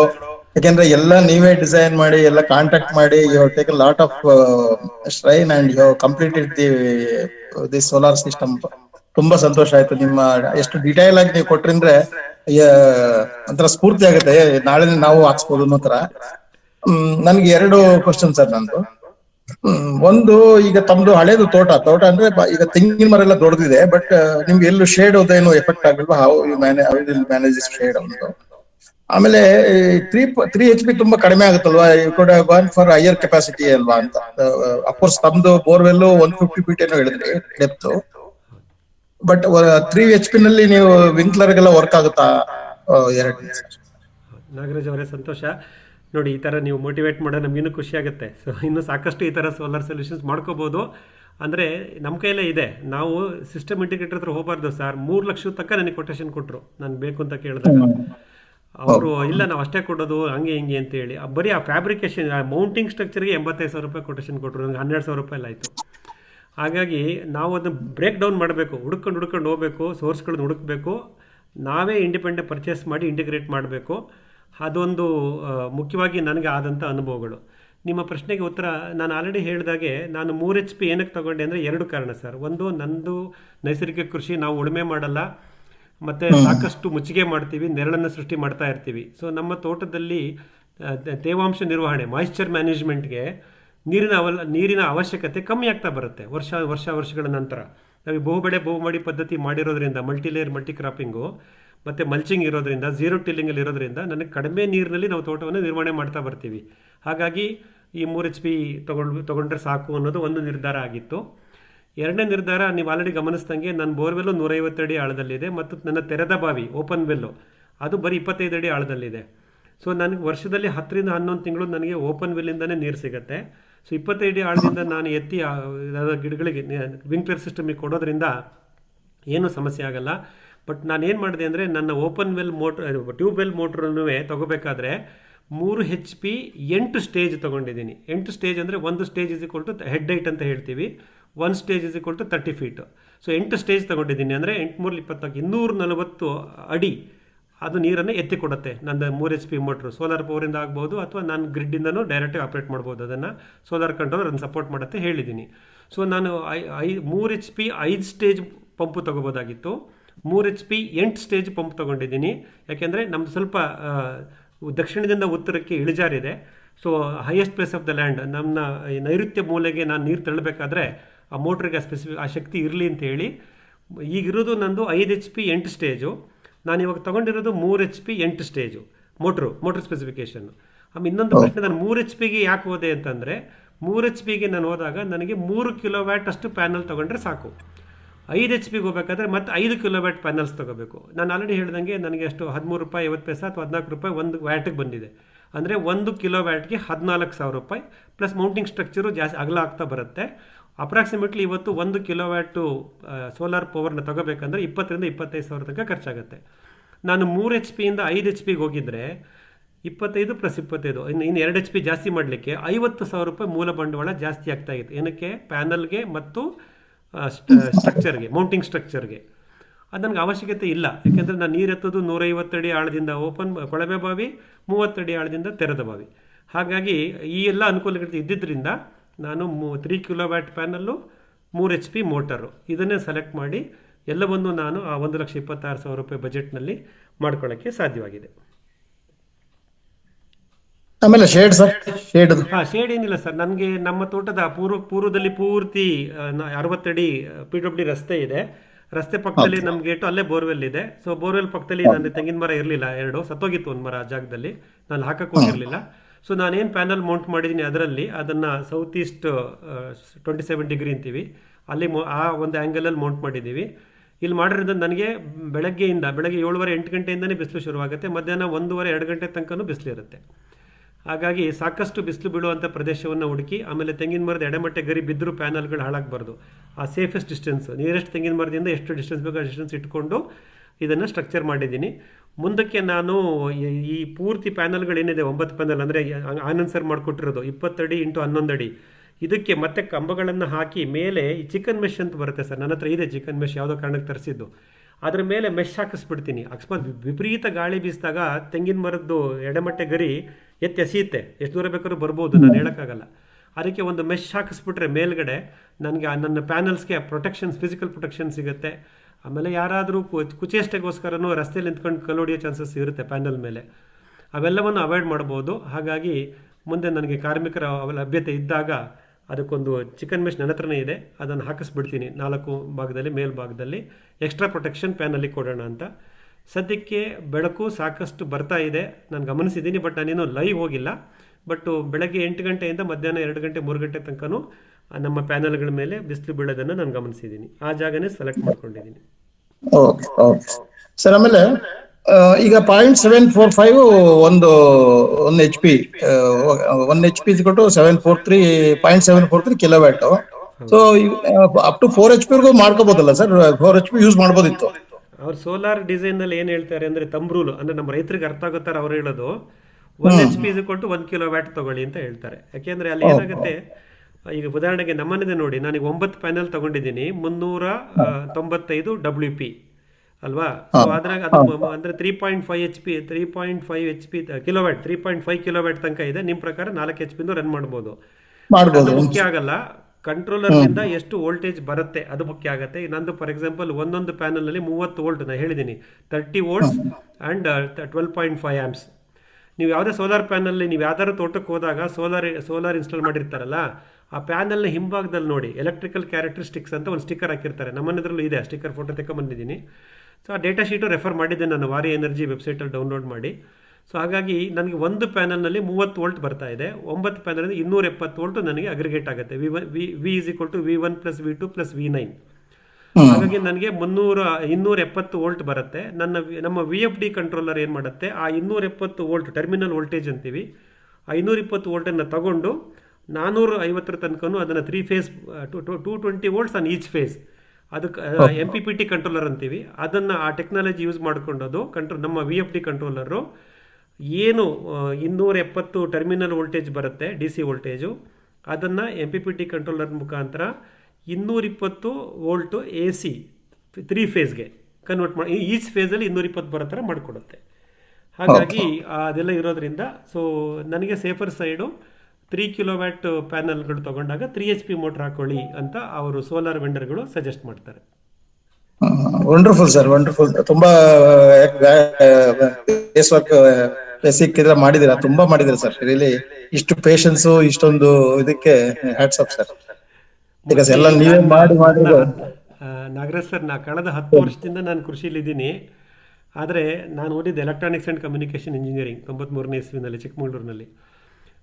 ಅವಾಗ ಓದಿದ್ದೆಲ್ಲ ನನಗೆ ಇವಾಗ recall ಆಗಿಬಿಡ್ತು, including ವಂಶಸ್ಥಾನ ಎಲ್ಲವನ್ನೂ ನಾನು ರೀಕಾಲ್ ಮಾಡಿಕೊಂಡು ಡೇಟಾ ಶೀಟ್ ಸ್ಟಡಿ ಮಾಡಿ ಕಂಟ್ರೋಲರ್ ವೆಂಡರ್ ಜೊತೆಗೆ ಸುಮಾರು ಮಾತಾಡಿದ್ದೀನಿ ಸರ್. ಮಾತಾಡಿ ಡೌಟ್ಸ್ ಎಲ್ಲ ನಾನು ಹೇಳ್ಬಿಟ್ಟೆ, ನಾನು ಎಲೆಕ್ಟ್ರಾನಿಕ್ ನನಗೆಲ್ಲ ಎಕ್ಸ್ಪ್ಲೈನ್ ಮಾಡಿ ನನಗೆ ಅರ್ಥ ಆಗುತ್ತೆ ಅಂತ. ಕಂಟ್ರೋಲರ್ ವೆಂಡರ್ ಇಂದಿರಾ ಎನರ್ಜೀಸು ತುಂಬ ಚೆನ್ನಾಗಿ ನನಗೆ ಸಪೋರ್ಟ್ ಮಾಡಿದ್ರು. ಅದು ತುಂಬ ಇಂಪಾರ್ಟೆಂಟು ಸರ್. ಈ ಪ್ಯಾನಲ್ ಸೆಲೆಕ್ಷನಲ್ಲಿ ತಪ್ಪುಗಳು ಮಾಡ್ಬೋದು, 1-2 ಪ್ಯಾನಲ್ ಆಮೇಲೆ ತಗೊಂಡು ಹಾಕೋಬೋದು. VFDನಲ್ಲಿ ತಪ್ಪು ಮಾಡಿಬಿಟ್ರೆ ಹೋಯ್ತು. ಹಾಗಾಗಿ ನೋಡಿ, ನಾನು 7.5 HP ಸಪೋರ್ಟ್ ಮಾಡೋ ಕಂಟ್ರೋಲರ್ ತಗೊಂಡಿದ್ದೀನಿ. ಫ್ಯೂಚರ್ಗೂ ಅಲ್ಲಿ ಸ್ಕೇಲೆಬಿಲಿಟಿ ಇರುತ್ತೆ ಅಂತ. ಸೊ ಅವರು ವೆಂಡರ್ ಹಂಗೆ ಸಜೆಸ್ಟ್ ಮಾಡಿದ್ರು ನನಗೆ. ಸೊ ಹಾಗಾಗಿ ಕಂಟ್ರೋಲರ್ ತಗೊಳ್ಳುವಾಗ ತುಂಬ ಮುನ್ನೆಚ್ಚರಿಕೆ ತಗೋಬೇಕು. ಅದು ಅವೆಲ್ಲವನ್ನು ನನಗೆ ಮಾತಾಡಲಿ ತರಿಸ್ಕೊಳ್ಳಿಕ್ಕೆ ಅನುಕೂಲ ಆಯಿತು. ಆಮೇಲೆ ಮೋಟ್ರ್ ತಗೋಬೇಕಾದ್ರು ಅಷ್ಟೇ, ನಂದು ಟೆಕ್ಸ್ಮೋ ಮೋಟ್ರ್ ಇತ್ತು ಮುಂಚೆ, ಅದನ್ನೇ ತಗೊಳ್ಳೋಣ ಅನ್ಕೊಂಡೆ, ಬ್ರ್ಯಾಂಡ್ ಇತ್ತು ಅಂತ. ಬಟ್ ನನ್ನ ಕಂಟ್ರೋಲರ್ ಹೇಳಿದ್ರು ಬೇಡ sir, low voltage performing motor ಅಂತ ಕೊಯಮತ್ತೂರುಗಳು ಸಿಗುತ್ತೆ, ಅದನ್ನು ತರಿಸ್ಕೊಳ್ಳಿ. ಯಾಕೆಂದರೆ ಕೆಲವು ಸಲ ಬೆಳಕು ಕಮ್ಮಿ ಇದ್ದಾಗ 240-270 ವೋಲ್ಟ್ಸ್ ಬರಬೇಕು ಅಂತ ಅನ್ಕೊಂತೀವಿ ನಿಮ್ಮ ಪ್ಯಾನಲಲ್ಲಿ. ಆದರೆ ಮೋಡ ಇದ್ದಾಗ ಅಥವಾ ಬೇರೆ ಸಮಯದಲ್ಲಿ ಅಷ್ಟು ವೋಲ್ಟೇಜ್ ಬರಲ್ಲ. ಆದರೆ ನಮ್ಮ ಕಂಟ್ರೋಲರ್ ಅದನ್ನು ಕನ್ವರ್ಟ್ ಮಾಡುತ್ತೆ, 220 ವೋಲ್ಟ್ಸ್ ಪ್ರತಿ ಫೇಸ್ಗೆ ಕೊಡಬೇಕು. ಅದಕ್ಕೆ ಕೆಲವು ಸಲ ಕೊಡೋಕ್ಕಾಗಲ್ಲ, ಸ್ವಲ್ಪ ವೋಲ್ಟೇಜ್ ಕಮ್ಮಿ ಇದ್ದಾಗಲೂ ನಿಮಗೆ ನೀರು ಬರಬೇಕು ಮುಖ್ಯವಾಗಿ. ಹಾಗಾಗಿ ನೀವು ಬ್ರ್ಯಾಂಡೆಡ್ ಮೋಟ್ರ್ಗಳಿಗೆ ಹೋಗಬೇಡಿ, ಅವೆಲ್ಲ ಅಷ್ಟೇ ವೋಲ್ಟೇಜ್ ಇದ್ದರೆ ಮಾತ್ರ ಆನ್ ಆಗ್ತವೆ, ನೀರು ಕೊಡ್ತವೆ. ಆದರೆ ಇದನ್ನು ನೋಡಿ ಲೋ ವೋಲ್ಟೇಜಲ್ಲಿ ವರ್ಕ್ ಮಾಡುವಂಥ ಮೋಟ್ರ್ಗಳು ಸಿಗ್ತವೆ ಅಂತೇಳಿ ಅವರೇ ಸಜೆಸ್ಟ್ ಮಾಡಿ ನನಗೆ ಈ ಕೊಯಮತ್ತೂರಿಂದ ತರಿಸ್ಕೊಳ್ಳೋಕೆ ವ್ಯವಸ್ಥೆ ಮಾಡಿಕೊಟ್ರು. ಮುಖ್ಯವಾಗಿ ನಾವು ವೆಂಡರ್ ಜೊತೆ ಹೆಂಗೆ ಮಾತಾಡ್ತೀವಿ ಅನ್ನೋದು ಬಹಳ ಮುಖ್ಯ ಆಗುತ್ತೆ, ಮತ್ತು ವೆಂಡರು ನಮ್ಮ ಜೊತೆ ಹೆಂಗೆ ಸಪೋರ್ಟ್ ಮಾಡ್ತಾರೆ ಅನ್ನೋದು ಮುಖ್ಯ ಆಗುತ್ತೆ. ಬಟ್ ಏನಾಗ ಸರ್, ತುಂಬಾ ಪಾಯಿಂಟ್ಸ್ ಇರ್ತದೆ, ಬಟ್ ಬಹಳ ಕಷ್ಟ ಇವೆಲ್ಲನೂ ನಾವು ಇಂಡಿವಿಜುವಲ್ ಆಗಿ ವರ್ಕೌಟ್ ಮಾಡಿ ಅವ್ರ ಹತ್ರ ಇನ್ಫಾರ್ಮೇಶನ್ ತಗೊಂಡು ನಾವು ಅರ್ಥ ಮಾಡ್ಕೊಂಡು ಇಂಪ್ಲಿಮೆಂಟ್ ಮಾಡೋದು really it's a tough job sir. But wonderful sir, you got that patience and also expertise. Beautiful sir. And you managed your farm with DC generated 15 HP. ಎಷ್ಟು cost wise also it's very expensive ಅಲ್ಲ sir? Sir, ಮೊನ್ನೆ ನನ್ನ generator ಅದೇನೋ problem ಆಗಿ 18,000 ರೂಪಾಯಿ ಕೊಟ್ಟೆ sir ಸರ್ವಿಸ್ಗೆ. ಅದಕ್ಕೆ ಅವತ್ತೇ ತೀರ್ಮಾನ ಮಾಡ್ಬಿಟ್ಟೆ, I can't depend on this generator ಅಂತ. ಅಂದರೆ ಡೀಸೆಲ್ ಕಾಸ್ಟು ಮತ್ತು ಮಿಷನ್ ಎಕ್ವಿಪ್ಮೆಂಟ್ ಮೇಂಟೆನೆನ್ಸ್ ಕಾಸ್ಟ್ 10 ವರ್ಷ ಆಗುತ್ತೆ ಜನರೇಟರ್ಗೆ. ಅದು ಆಯಸ್ ಮುಗಿತಾ ಬಂತು ಅಂತ ಕಾಣ್ತಿದೆ. ತುಂಬ ಸಮಸ್ಯೆ ಕೊಡ್ತಾ ಇತ್ತು. ಹಾಗಾಗಿ ಸೋಲಾರ್ಗೆ ಹೋಗಲೇಬೇಕು ಅಂತ ಇನ್ಎವಿಟಬಲ್ ಅನ್ನೋ ಸಿಚುವೇಶನಿಗೆ ಬಂದ್ಬಿಟ್ಟಿದೆ. ಉಳಿದ ಬೇಸಿಗೆ ದಿನಗಳು ಮತ್ತು ಮುಂದಿನ ವರ್ಷಗಳಲ್ಲಿ ನಮ್ಮ ಈ ಸೋಲಾರ್ ನಾವೇನು 1,26,000 ಬಂಡವಾಳ ಹಾಕಿದ್ದೀವಿ, ಇದರದ್ದು ರಿಟರ್ನ್ ಆನ್ ಇನ್ವೆಸ್ಟ್ಮೆಂಟ್ ನಮಗೆ ಬರುತ್ತೆ ಅಂತ ಅನ್ಕೊಂತೀನಿ. ಅಲ್ಲ, ನೌ ಯು ಆರ್ ಫ್ರೀ ಅಲ್ಲ ಸರ್? ಯಾವಾಗ ಬೇಕಾದ್ರೂ you can switch on and switch off. Now there is no question of waiting for diesel or SS. ಇದು ಯಾಕಂದ್ರೆ ಈ ಯುಟಿಲಿಟಿ ಸಪ್ಲೈ ಎಲ್ಲೇ ಹೋದ್ರು ಸರ್ ತುಂಬಾ ಕಷ್ಟ ಅದು. ಸರಿಯಾಗಿ ವೋಲ್ಟೇಜ್ ಇರಲ್ಲ, ಆಮೇಲೆ ಪದೇ ಟ್ರಿಪ್ ಆಗ್ತಾ ಇರ್ತದೆ. It is A universal problem sir. ತಮ್ಮ ತೋಟ ಅಂತಲ್ಲ, ಹೌದು. ಎಲ್ಲಾ ಕಡೆನೂ ಅಲ್ಲಿ ಅವರಲ್ಲಿ ಸ್ಟಾಫ್ ಇರಲ್ಲ, ಮೇಂಟೈನ್ ಮಾಡಲ್ಲ, ಸಣ್ಣ ಗಾಳಿ ಬಂದ್ರೆ ಟ್ರಿಪ್ ಆಗುತ್ತೆ. It's A universal problem. ಅದ್ರಲ್ಲಿ ಏನು ಅದನ್ನ ಯಾರು ಚೇಂಜ್ ಮಾಡಕ್ಕಾಗಿಲ್ಲ, ಏನು ಚೇಂಜಸ್ ಆಗಿಲ್ಲ. ಅದು ಹೆಂಗ್ ಮೊದ್ಲಿದೆಯೋ ಇನ್ನೂ ಕೆಳಕ್ಕೆ ಹೋಗ್ತಾ ಇದೆ ಹೊರತು ದರ್ ಇಸ್ ನೋ ಇಂಪ್ರೂವ್ಮೆಂಟ್. ಈಗ ಇನ್ನೊಂದು ಸಿಟಿನಲ್ಲಿ we are getting good apply, but rural ಇರೋದ್ರಲ್ಲಿ ಶಾಪ. ಸರ್, ನನಗೆ ಆ ಶಾಪನೇ ಸರ್, ಅದು 10 ವರ್ಷದಿಂದ ಶಾಪಗ್ರಸ್ತನೇ ಆಗಿದ್ದೆ ನಾನು, ನೀವು ಹೇಳ್ದಾಗೆ. ಹೌದು ಸರ್, ಹೌದು. ಎಲ್ಲ ಕಡೆ ಆಮೇಲೆ ಸರ್, ಎಲ್ಲ ಕಡೆ ನಮ್ದು ಇನ್ನೊಂದು ಕುಣಿಗಲ್ಲೂ ನಮ್ಮ ಇನ್ನೊಂದು ಸಮಸ್ಯೆ ಏನು ನಾಗರಾಜ್ ಅಂದ್ರೆ, ಸರ್. ನಾವಿರೋದು ಆಲೂರು ತಾಲೂಕು. ನಮ್ಮ ಆಲೂರು ತಾಲೂಕಿನ ಕೆಲವು ಭಾಗಗಳಿದೆ, ನಮ್ಮ ತೋಟದ ಹತ್ರ ಇಲ್ಲ, ಕೆಲವು ಭಾಗದಲ್ಲಿ ಆನೆಕಾಟ ತುಂಬಾ ಇದೆ ಇಲ್ಲಿ ನಮ್ಮ ಸುತ್ತಮುತ್ತ. ಈ ರಾತ್ರಿ ಹೊತ್ತು ಕರೆಂಟ್ ಕೊಡ್ತಾರೆ ಸರ್, ರಾತ್ರಿ 12ರಿಂದ ಬೆಳಗಿನ ಜಾವ 4. ಅವ್ರಿಗೆ ತಲೆನೇ ಇಲ್ಲ. ರಾತ್ರಿ 12 ಗಂಟೆಲಿ ನಾವು ನಿಜವಾಗ್ಲೂ ಯಾವ ಧೈರ್ಯದಲ್ಲಿ ತೋಟಕ್ಕೆ ಹೋಗೋಣ ಆನೆಗಳು ಓಡಾಡೋ ಜಾಗದಲ್ಲಿ? ಬಹಳ ಹಿಂಸೆ ಮಾಡ್ತಾರೆ ಈ KEB ಅವರು ಅಂತವೇ. ಸರ್ ಇಲ್ಲ ಸರ್, ಸರ್ ರೈತರು ಯಾರು ಇದನ್ನ ಕ್ವಶನ್ ಮಾಡ್ತಾ ಇಲ್ಲ ಸರ್. ಈಗ ತಾವ್ ಹೇಳ್ದಂಗೆ ಈಗೆಲ್ಲ ವೈಲ್ಡ್ ಅನಿಮಲ್ಸ್ ಎಲ್ಲಾ ಕಡೆ ಬರ್ತಾ ಇದಾವೆ. ಈಗ ಬೆಂಗಳೂರು ಒಳಗಡೆ ಬರ್ತಾ ಇದಾವೆ. ಈ ಬೆಂಗಳೂರು ಒಳಗಡೆ ಬರ್ತವೆ ಅಂದ್ರೆ ಇನ್ನ ರೂರಲ್ ಅಲ್ಲಿ ಗಾರ್ಡನ್ ನೋಸ್ ಎಲ್ಲೆಲ್ಲಿ ಏನೇನಿದೆ ಅಂತ ಯಾರಿಗೂ ಗೊತ್ತಿರಲ್ಲ. ಆಮೇಲೆ ಹಾವುಗಳು ಇರ್ತವೆ. ಯಾವ ರೈತನ ಹೋಗಿ 3ರಿಂದ ರಾತ್ರಿ 9 ಗಂಟೆಯಿಂದ ಬೆಳಿಗ್ಗೆ 6 ಗಂಟೆವರೆಗೂ 3 ಗಂಟೆ ಟೈಮಲ್ಲಿ ಏನೋ ಕೊಡ್ತಾರೆ. ಯಾರು ಆ ಟೈಮಲ್ಲಿ ಕಟ್ಟಕ್ಕಾಗಲ್ಲ. ಕೇಳಿದ್ರೆ ಹೇಳ್ತಾರೆ ಎಲ್ಲ ಆಟೋ ಹಾಕ್ತಾರೆ ಸರ್, ಏನ್ ಆಗಲ್ಲ ಸರ್ ಅಂತಾರೆ. ಅಂದ್ರೆ ರೈತರು ಅದನ್ನ ಯಾರು ಕ್ವಶನ್ ಮಾಡ್ತಾ ಇಲ್ಲ ಇವನ್ ಟುಡೇ.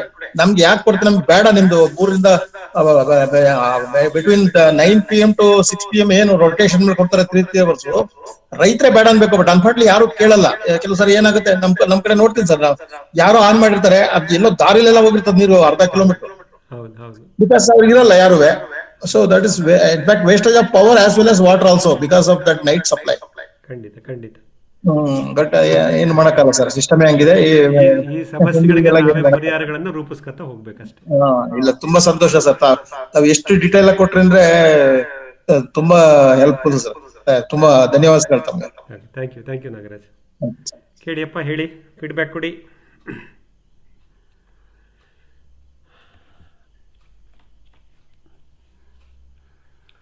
ಇನ್ನೂ ಸಾಕಷ್ಟು ಮಾಹಿತಿಗಳು ಯೂಟ್ಯೂಬ್ ಚಾನಲಲ್ಲಿ ಹಾಕ್ತಾ ಬರ್ತೀನಿ, ಗಮನಿಸ್ತಾ ಬನ್ನಿ. ಹೇಳಿಯಪ್ಪ, ಕೇಳಿ. ಸರ್ ನಮಸ್ತೆ ಸರ್. Congratulations sir. ಚೆನ್ನಾಗಿತ್ತು ನಿಮ್ದು ಎಕ್ಸ್ಪ್ಲನೇಷನ್, ಮಾತ್ರ ಅಲ್ಟಿಮೇಟ್ ಆಗಿತ್ತು. ಸೊ ನಿಮ್ಮ ಇಂಜಿನಿಯರಿಂಗ್ ಬುದ್ಧಿ ಎಲ್ಲ ಉಪಯೋಗಿಸ್ಬಿಟ್ಟು ಚೆನ್ನಾಗೆ ಅದನ್ನ ಇನ್ಸ್ಟಾಲ್ ಮಾಡಿದ್ದೀರಾ. ಸೊ ನೆಕ್ಸ್ಟ್ ನೀವು ಅದನ್ನ ಹೇಗ್ ವರ್ಕ್ ಮಾಡುತ್ತೆ ಅಂತ ಅದನ್ನೊಂದು ಯೂಟ್ಯೂಬ್ನಾಗ ಹಾಕ್ತೀರ ಅನ್ಕೊಳ್ರಿ. ಇನ್ನೊಂದ್ಸರ್ ನಮ್ಗೆ ಅನುಕೂಲ ಆದಾಗ MS ಫಾರ್ಮ್ ನೋಡ್ದಂಗೆ ನಿಮ್ಮ ಮನೆ ತೋಟ ಕೂಡ ನಮಗೊಂದ್ ಸ್ವಲ್ಪ ಅನುಕೂಲ ಮಾಡ್ಕೊಡ್ರಿ ಸರ್. ಖಂಡಿತ ತಿರುಮಲ ಪ್ರಸಾದ್ ಅವರೇ, ಆಲ್ವೇಸ್ ವೆಲ್ಕಮ್ ಅಂತ ಹೇಳ್ತೀನಿ. ಹಾಗಾಗಿ ಒಂದ್ಸಲ ಎಲ್ಲ ಒಂದು ವ್ಯವಸ್ಥೆ ಮಾಡೋಣ, ತೋಟದ ಭೇಟಿ ಕಾರ್ಯಕ್ರಮ ಒಂದ್ಸಲ ಮಾಡೋಣ. ಇವಾಗ ಬೇಸಿಗೆ ಇರೋದ್ರಿಂದ ಸ್ವಲ್ಪ ಕಷ್ಟ ಇಲ್ಲೆಲ್ಲ. ಖಂಡಿತ ಬರೋರಂತೆ, ನೋಡೋಣಂತೆ. ಯೂಟ್ಯೂಬ್ ಚಾನಲಲ್ಲಿ ಆದಷ್ಟು ನಾನು ಡೀಟೇಲಾಗಿ ಆಲ್ರೆಡಿ 5-6 ವೀಡಿಯೋ ಮಾಡಿ ಹಾಕಿದ್ದೀನಿ. ಸೋಲಾರ್ದೇ ಪ್ಲೇಲಿಸ್ಟೇ ಕ್ರಿಯೇಟ್ ಮಾಡಿಬಿಟ್ಟಿದ್ದೀನಿ. ಆದಷ್ಟು ವಿಷಯಗಳನ್ನು ನಿಮ್ಮ ಜೊತೆ ಯೂಟ್ಯೂಬ್ನಲ್ಲಿ ಹಂಚ್ಕೊಳ್ಳೋಕೆ ಪ್ರಯತ್ನ ಮಾಡ್ತಾ ಇರ್ತೀನಿ. ಮತ್ತು ಈ ವಾರದ ವೆಬಿನಾರ್ನಲ್ಲೂ ಈ ಥರ ಮಾಹಿತಿ ಕೊಡ್ತೀನಿ. ಹಾಗಾಗಿ ಜೊತೆಗೆ ಜೋಡಿಸ್ಕೊಂಡಿದ್ದಕ್ಕೆ ಧನ್ಯವಾದಗಳು. ಭಾಗವಹಿಸಿ, ವಿಷಯ ತಿಳ್ಕೊಳ್ಳೋಣ. ಎಲ್ಲರೂ ಏಕಕಾಲದಲ್ಲಿ ಮಾಡ್ಕೊಳ್ಳೋಕ್ಕಾಗದೇ ಇದ್ದರೂ ಯಾರಿಗೆ ಅವಶ್ಯಕತೆ ಇದೆ ಮತ್ತು ಸಾಧ್ಯತೆಗಳಿದೆ ಅವರು ಈ ರೀತಿ ಮಾಡ್ಕೊಂಡು ಹೋಗ್ಬೋದು. ನನ್ನ ನೆಕ್ಸ್ಟ್ ಟಾರ್ಗೆಟು ವಾಲ್ ಆಟೋಮೇಷನ್ನು. ಸೊ ನಾನು ಬೆಂಗಳೂರಿಂದ ನೀರು ಬಿಡೋಕ್ಕೋಸ್ಕರ ಬರಬೇಕು ಇಲ್ಲಿಗೆ ನಮ್ಮನೆ ತೋಟಕ್ಕೆ. ಅಟ್ಲೀಸ್ಟು ನಾನು ಸ್ವಲ್ಪ ನನ್ನ ಪೈಪ್ಲೈನ್ ಡಿಸೈನ್ ಸ್ವಲ್ಪ ಚೇಂಜ್ ಮಾಡಿಕೊಂಡು ವಾಲ್ ಆಟೋಮೇಷನ್ನು ಮಾಡಿಕೊಂಡು ಆದಷ್ಟು ನೀರು ಬಿಡೋಕ್ಕೆ ಪ್ರಯತ್ನ ಮಾಡ್ಬೋದೇ ಅಂತ. ಆ ವಾಲ್ ಆಟೋಮೇಷನ್ನು ಸರ್, ಅದು ಹೆಂಗೆ ಈ ಸೋಲಾರ್ ಸಿಸ್ಟಮ್ ಇಂಟಿಗ್ರೇಟರ್ಗಳು ಬರೀ ನಾನು 3 HP 3 ಲಕ್ಷ ರೂಪಾಯಿ ಕೇಳಿದ್ರು. ಕೊಟೇಶನ್ ನನ್ನ ಹತ್ರ ಇದೆ. ಕೊಟೇಶನ್ 3 ಲಕ್ಷ ರೂಪಾಯಿ ಕೊಟೇಶನ್ ಕೊಟ್ಟಿದ್ದಾರೆ ನನಗೆ. ಅದು ನಾನು 1,25,000 ಕೇಳಿಸಿದ್ದೀನಿ. ಆ ವಾಲ್ ಆಟೋಮೇಷನ್ನು ಅಷ್ಟೇ ವಿಪರೀತ ಚಾರ್ಜ್ ಮಾಡ್ತಿದ್ದಾರೆ. ಅದರಲ್ಲೂ ಯಾವ ರಾಕೆಟ್ ಸೈನ್ಸು ಇಲ್ಲ. ಅದನ್ನು ಹಿಂಗೆ ಬ್ರೇಕ್ ಡೌನ್ ಮಾಡಬೇಕು. ನೆಕ್ಸ್ಟು ಯಾವಾಗ ಸಾಧ್ಯವಾದಾಗ ಅದನ್ನು ಹಿಂಗೆ ಅರ್ಥ ಮಾಡಿಕೊಂಡು ನಾವೇ ಎಲ್ಲ ತೊಗೊಂಬಂದು ಮಾಡ್ಕೊಳ್ಳತಕ್ಕಂಥ ಒಂದು ಇದು ಮಾಡಬೇಕು. ಸೊ ಈ ಸೋಲಾರ್ ಪವರು ವಿತ್ ವಾಲ್ ಆಟೋಮೇಷನ್ನು ಎರಡೂ ಮಾಡ್ಕೊಂಬಿಟ್ರೆ ನಾವೇನು ವೀಕೆಂಡ್ ಫಾರ್ಮರ್ಸು, ಆಬ್ಸೆಂಟಿ ಲ್ಯಾಂಡ್ಲಾರ್ಡ್ಸ್ ಅಂತ ಅಂತೀವಲ್ಲ, ನಮಗೆ ಇದು ಬಹಳ ಉಪಯೋಗ ಆಗೋದ್ರಲ್ಲೇ ಯಾವುದೇ ಅನುಮಾನ ಇಲ್ಲ. ಸೊ ನನ್ನ ಮುಂದಿನ ಯೋಜನೆ ವಾಲ್ ಆಟೋಮೇಷನ್, ರಿಮೋಟ್ ಮ್ಯಾನೇಜ್ಮೆಂಟು. ಅದು ನೋಡೋಣ, ಸಾಧ್ಯವಾದಾಗ ಅದನ್ನು ಮುಂದುವರ್ಸ್ಕೊತಾ ಹೋಗೋಣ. ತುಂಬಾ ದಿವಸದಿಂದ ನಾ ಕೆಲಸ ಮಾಡೋ ಕಾಲಕ್ಕೆ ವಾರಿ ಇಂಡಸ್ಟ್ರಿಯಲ್ ಆಟೋಮೇಷನ್ಸ್, ವಾರಿ ಫ್ಯಾಕ್ಟ್ರಿದು ಸಾಮಾನುಗಳು ಯೂಸ್ ಮಾಡ್ತಿದ್ವಿ ಸರ್.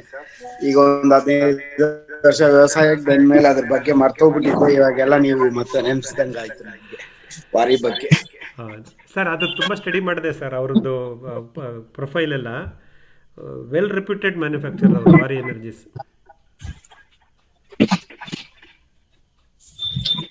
ಸೊ ಇನ್ನೊಂದು ಸರ್, ಇದು ಈ ಫ್ಯಾನ್ ಔಟ್ ಪ್ರಿನ್ಸಿಪಲ್ ನೀವು ಹೇಳಿದ್ರಲ್ಲ ಅವತ್ತು ವಿಸಿಟ್ ಮಾಡಿದಾಗ, ಒಂದ್ ಕಡೆ ಎಲ್ಲಾನ 3 ಅಡಿಗೆ ಅಷ್ಟು ಕಟ್ ಮಾಡಿದಾಗ ಅಲ್ಲಿಂದ ಫ್ಯಾನ್ ಔಟ್ ಆಗುತ್ತೆ ಅಂತ ಹೇಳಿ ಕಟಿಂಗ್ ಮಾಡಿದಾಗ ಅಂತ ಗಿಡ, ಆ ಸುಬಾಬುಲ್ ಗಿಡ ಬಗ್ಗೆ ನೀವು ಅವತ್ತು ಮಾತಾಡಿದ್ರಿ.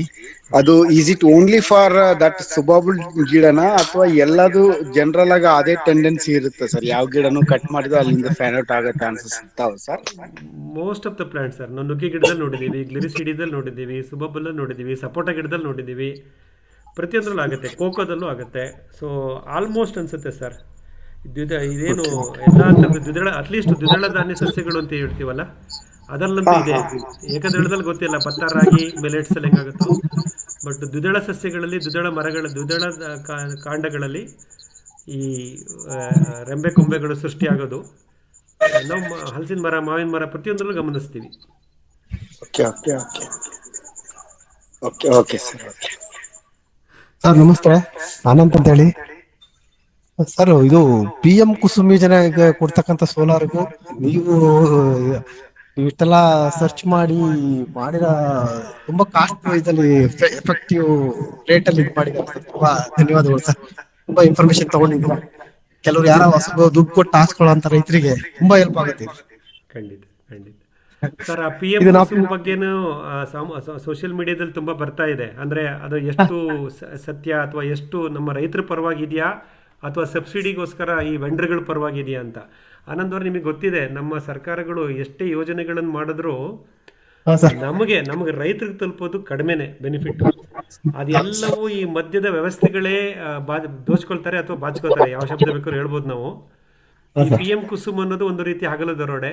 ಇದರಲ್ಲಿ ರೈತರಿಗೆ ಸಿಗಬೇಕಾದಂಥ ಮಾಹಿತಿಗಳು ಮತ್ತು ಬೆನಿಫಿಟ್ ಸಿಗ್ತಾ ಇಲ್ಲ.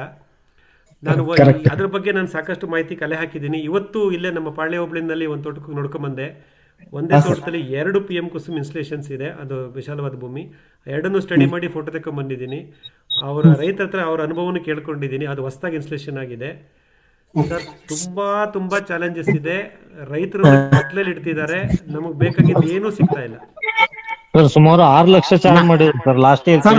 ನಾವು ಅಪ್ಲೈ ಮಾಡಿ ಸರ್, ನಮ್ಗೂ ಮೋಸ್ಟ್ಲಿ ನೆಕ್ಸ್ಟ್ ಒನ್ ವೀಕ್ ಅಲ್ಲಿ ಇಲ್ಲ 10 days ಅಲ್ಲಿ ಆಗ್ತಾ ಅನ್ಸುತ್ತೆ. ಆಲ್ರೆಡಿ ಪ್ಯಾನಲ್ ಬಂದಿದೆ, ಸ್ಟ್ರಕ್ಚರ್ ಕೆಳಗಡೆ ಬೇಸನ ಪೋಲನ್ನ ಬಂದಿದೆ. ಸರಿ, ಅದನ್ನ ಮೋಸ್ಟ್ಲಿ ನಾಳೆ ನಾಡಿದ ಇನ್ಸ್ಟಾಲ್ ಮಾಡಿದ್ಮೇಲೆ ಒಂದು ವಿತಿನ್ ವೀಕ್ ಅಲ್ಲಿ ತಂದು ಪ್ಯಾನಲ್ ಹಾಕ್ತಿವಿ ಅಂತ ಎಂದಿದ್ದಾರೆ. ಇನ್ನೂ ಹಾಕಿಲ್ಲ. ಸರಿ ಸರಿ. ನಾವು PM ಕುಸುಮ್ ಯೋಜನೆಯಲ್ಲಿ ಹಾಕಿದ್ವಿ. ಅದ್ರ ರಿಸಲ್ಟ್ ಬೇಸಿಕ್ ಆಗಿ ಸರ್ ಖಂಡಿತ ಅದು ಮೋಟ್ರಾನ್ ಆಗುತ್ತೆ, ನೀರು ಬರುತ್ತೆ, ಆ ವ್ಯವಸ್ಥೆಗೆ ತೊಂದರೆ ಇಲ್ಲ. ಮುಂದಿನ ಹಂತದಲ್ಲಿ ನಾವು ಆ ವ್ಯವಸ್ಥೆನ, ಅದೇನು ಡಿಸೈನ್ ಅವ್ರು ಮಾಡಿಕೊಟ್ಟಿರ್ತಾರಲ್ಲ, ಅದರಲ್ಲಿ ನಾವು ರೈತರಾದವರು ಯಾವುದೇ ಬದಲಾವಣೆ ಮಾಡುವಾಗಿಲ್ಲ. ಹಾಕೋಂಗಿಲ್ಲ, ಒಂದು ಮೋಟರ್ ಸ್ಪೆಸಿಫಿಕೇಶನ್ ಚೇಂಜ್ ಮಾಡೋಂಗಿಲ್ಲ. ಆಮೇಲೆ ಪ್ರತಿಯೊಂದನ್ನು ಅವ್ರು ಮಾನಿಟರ್ ಮಾಡ್ತಾರಂತೆ ಕ್ರೆಡಲ್ನವರು. ನಾವೇನು, ನಮ್ಗೆ ಮೆಸೇಜ್ ಬರಲ್ಲ, ವಾಟ್ಸಪ್ ಬರಲ್ಲ, ವೆಬ್ ಬ್ರೌಸರ್ ಇಲ್ಲ, ಎಂಥದ್ದು ಇಲ್ಲ.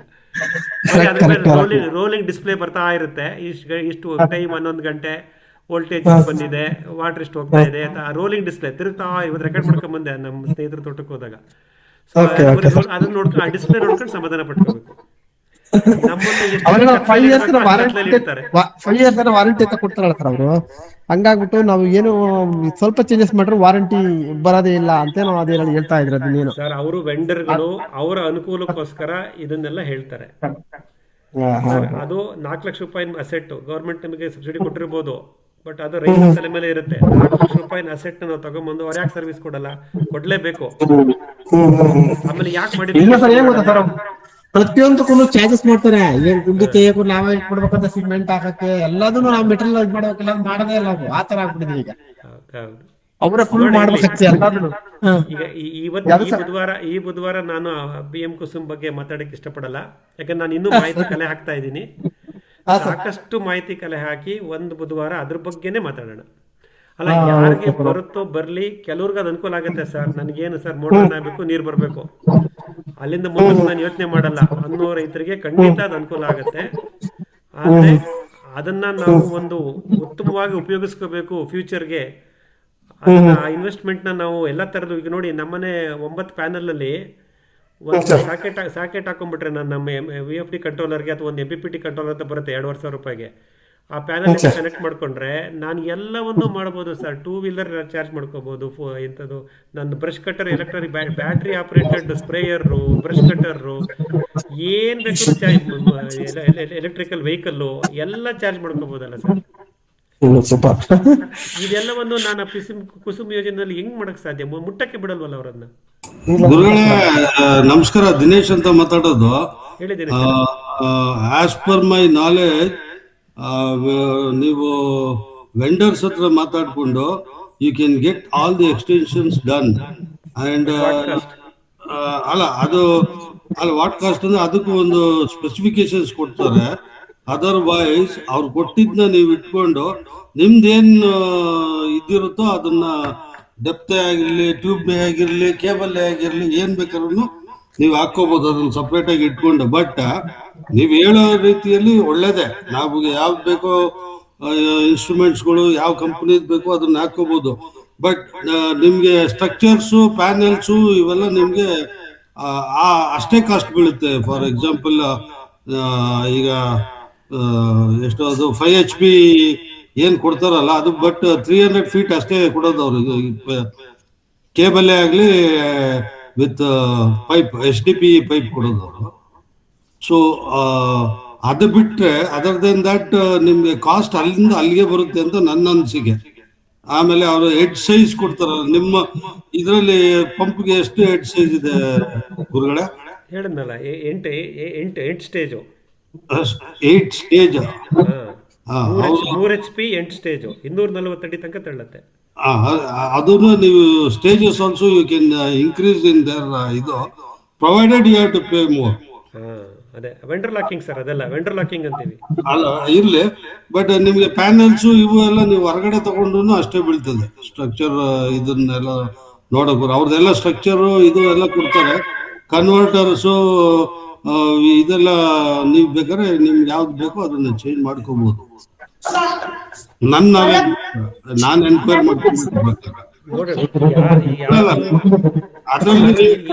ಯೋಜನೆಯಲ್ಲಿ ಯಾರು ಅಳವಡಿಸ್ಕೊಂಡು ಅದರಲ್ಲಿ ಮತ್ತೆ ಮೌಲ್ಯವರ್ಧನೆ ಮಾಡ್ಕೊಂಡಿದ್ದಾರೆ, ವ್ಯಾಲಿಡೇಷನ್ಸ್ ಮಾಡ್ಕೊಂಡಿದ್ದಾರೆ ಅಂತ ರೈತರನ್ನ ಭೇಟಿ ಮಾಡೋಣ. ಅವ್ರದ್ದು ಇಂಟರ್ವ್ಯೂ ಮಾಡಿ ನಮ್ಮ ಯೂಟ್ಯೂಬಲ್ಲಿ ಹಾಕೋಣಂತೆ, ವಿಷಯ ತಿಳ್ಕೊಳ್ಳೋಣ. ನಾವು ಅದನ್ನು ಹೋಮ್ವರ್ಕ್ ಮಾಡಬೇಕಾಗಿದೆ, ಮಾಡಿರೋರ ಹತ್ರ ಅನುಭವ ತಿಳ್ಕೊಳ್ಳೋಣ. ನಮ್ದಿನೊಂದು 1 ವೀಕಲ್ಲಿ ಆಗುತ್ತೆ ಸರ್. ನಾನು ಅದ್ರ ಬಗ್ಗೆ ಶೇರ್ ಮಾಡ್ತೀನಿ, ಏನ್ ಬರುತ್ತೆ ಅದನ್ನ ಯಾವ ತರ ಏನು.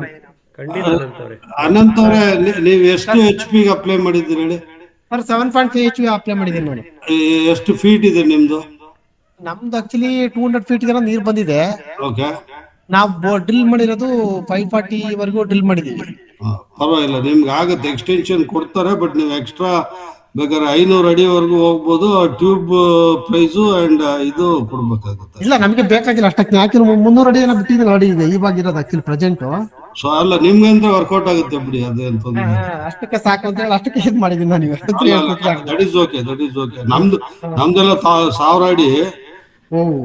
ಸೊ ಅದಕ್ಕೇನೆ ನಾನು ಗುರುಗಳ ತರಾನೇ ರಿಸರ್ಚ್ ಮಾಡ್ತಾ ಇದ್ದೀನಿ ಇದ್ರ ಬಗ್ಗೆ. ಸರ್ ಸೂಪರ್ ಇನ್ಫಾರ್ಮೇಶನ್ ಸರ್, ಇವ್ರದ್ದು ಗುರುಗಳು ಬಾರಿ ಚೆನ್ನಾಗಿ. ಕರೆಕ್ಟ್, ಅವ್ರಿಗೆ ಅದಕ್ಕೆ ಗುರುಗಳು ಅಂತ ಹೇಳೋದು ನಾವು.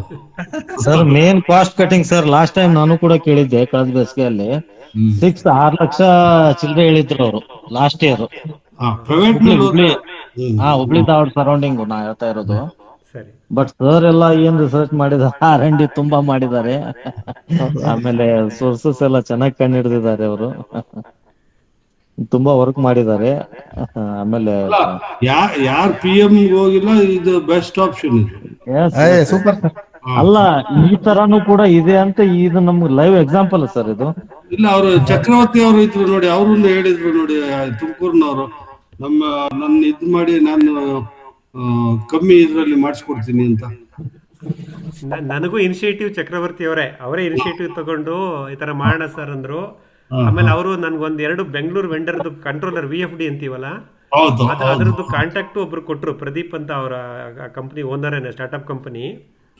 ಬಟ್ ನನಗೆ ಆ ಕಂಪನಿಯಿಂದ ಅಷ್ಟು ರೆಸ್ಪಾನ್ಸ್ ಬರಲಿಲ್ಲ. ಅಂದ್ರೆ ಮೋಸ್ಟ್ಲಿ ಅವ್ರು ಪ್ರದೀಪ್ ಅನ್ನೋರು ಬ್ಯುಸಿ ಆಗಿದ್ರು ಅನ್ಸುತ್ತೆ ನಾನು ಕಾಂಟ್ಯಾಕ್ಟ್ ಮಾಡಿದಾಗ. ಸರ್ ಅವರು ಶಕ್ತಿ ಮೋಟಾರ್ಸ್ ಡೀಲರ್ ಸರ್ ಅವರು. ಅಲ್ಲ, ಗೊತ್ತಾಯ್ತು ಪ್ರದೀಪ್.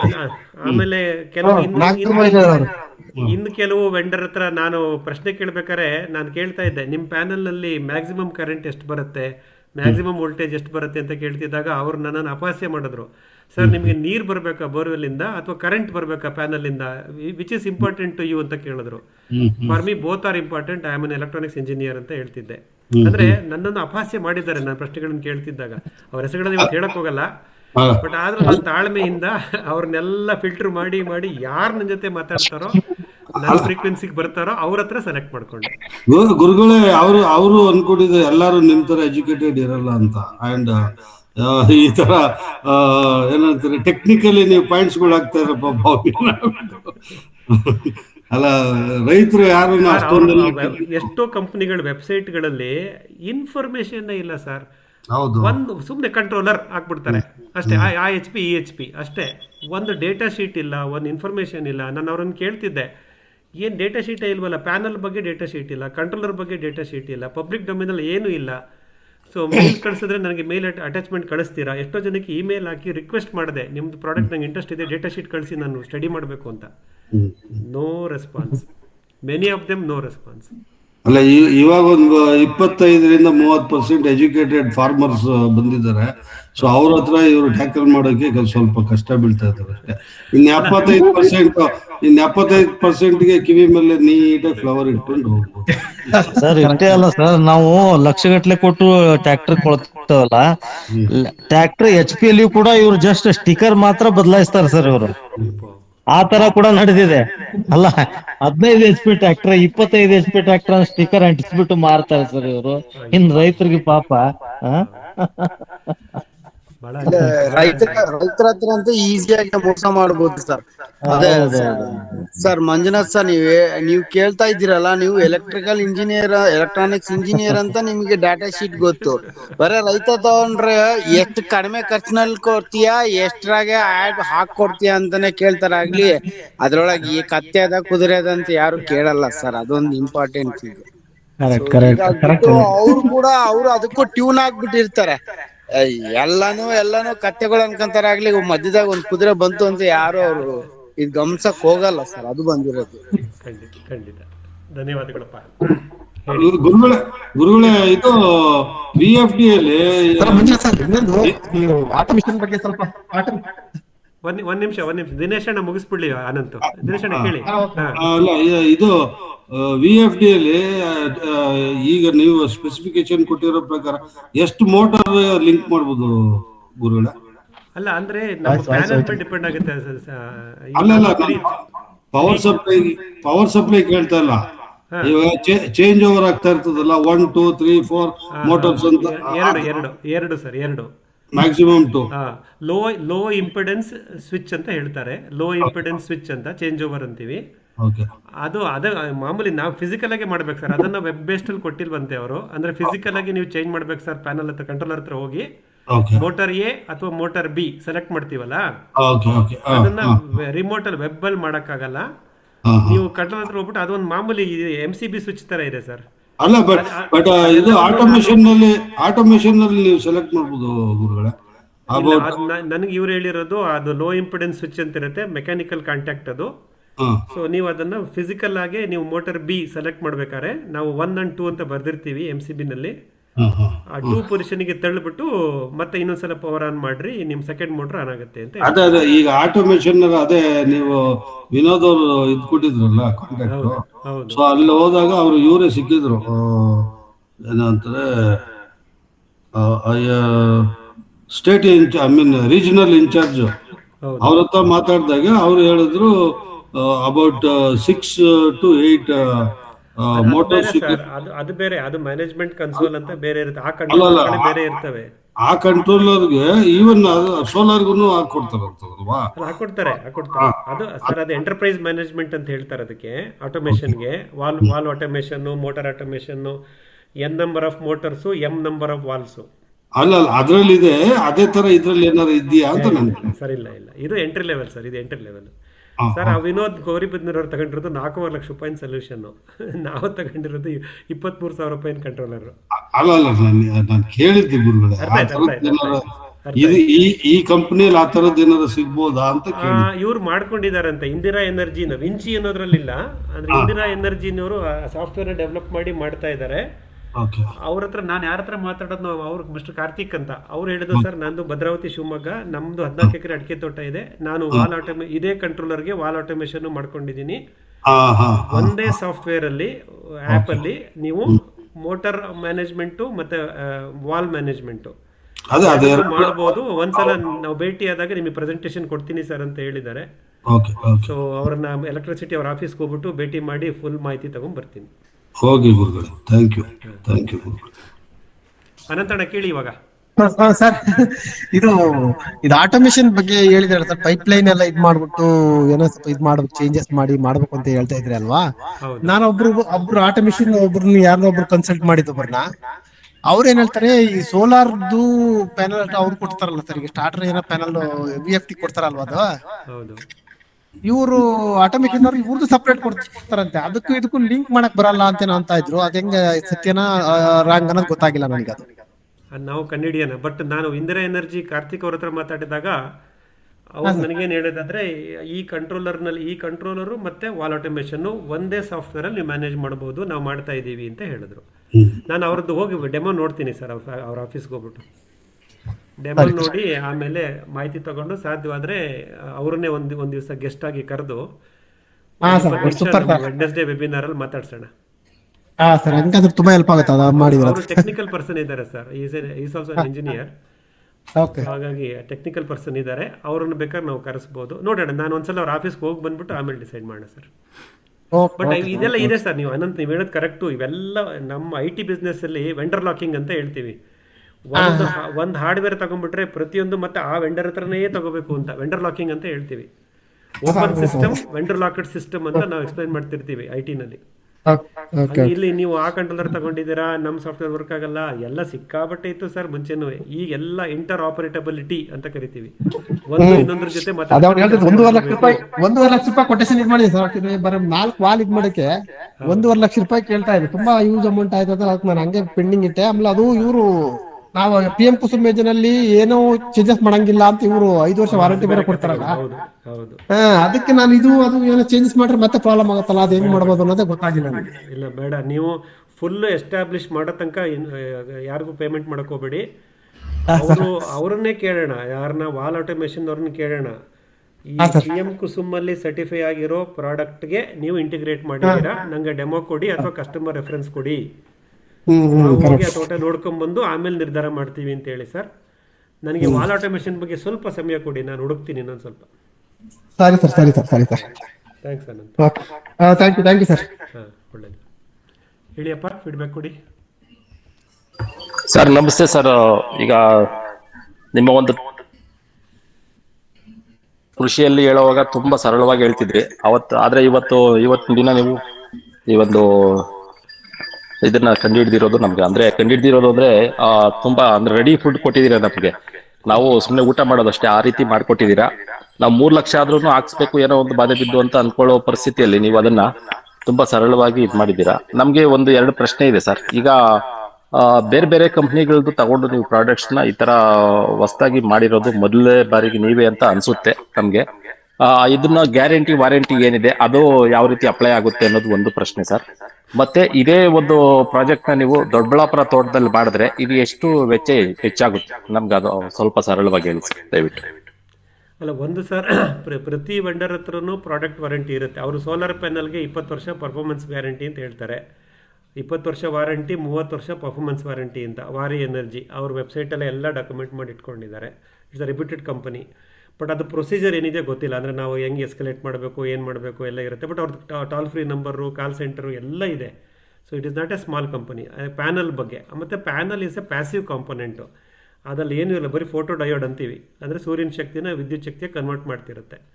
ಅದು ಹೋಗೋ ಚಾನ್ಸಸ್ ಕಮ್ಮಿ. ಅಂದರೆ ಏನಾದ್ರು ಕಲ್ಲು ಬಿದ್ದು ಎಡಮಟ್ಟೆ ಬಿದ್ದು ಹೊಡೆದಬೇಕೇ ಹೊರತು, ಫಿಸಿಕಲ್ ಡ್ಯಾಮೇಜ್ ಆಗಬೇಕು ಹೊರತು 20-25 ವರ್ಷ ಪ್ಯಾನಲ್ಗಳು ಕೆಲಸ ಮಾಡ್ತವೆ, ಏನೂ ಸಮಸ್ಯೆ ಬರಲಿಕ್ಕಿಲ್ಲ. ಮೇಯ್ನ್ ಬಂದು ಕಂಟ್ರೋಲರ್ಗೆ ನನಗೆ 2 ವರ್ಷ ವಾರಂಟಿ ಅಂತ ಇಂದಿರಾ ಎನರ್ಜಿಯವರು ಹೇಳಿದ್ದಾರೆ.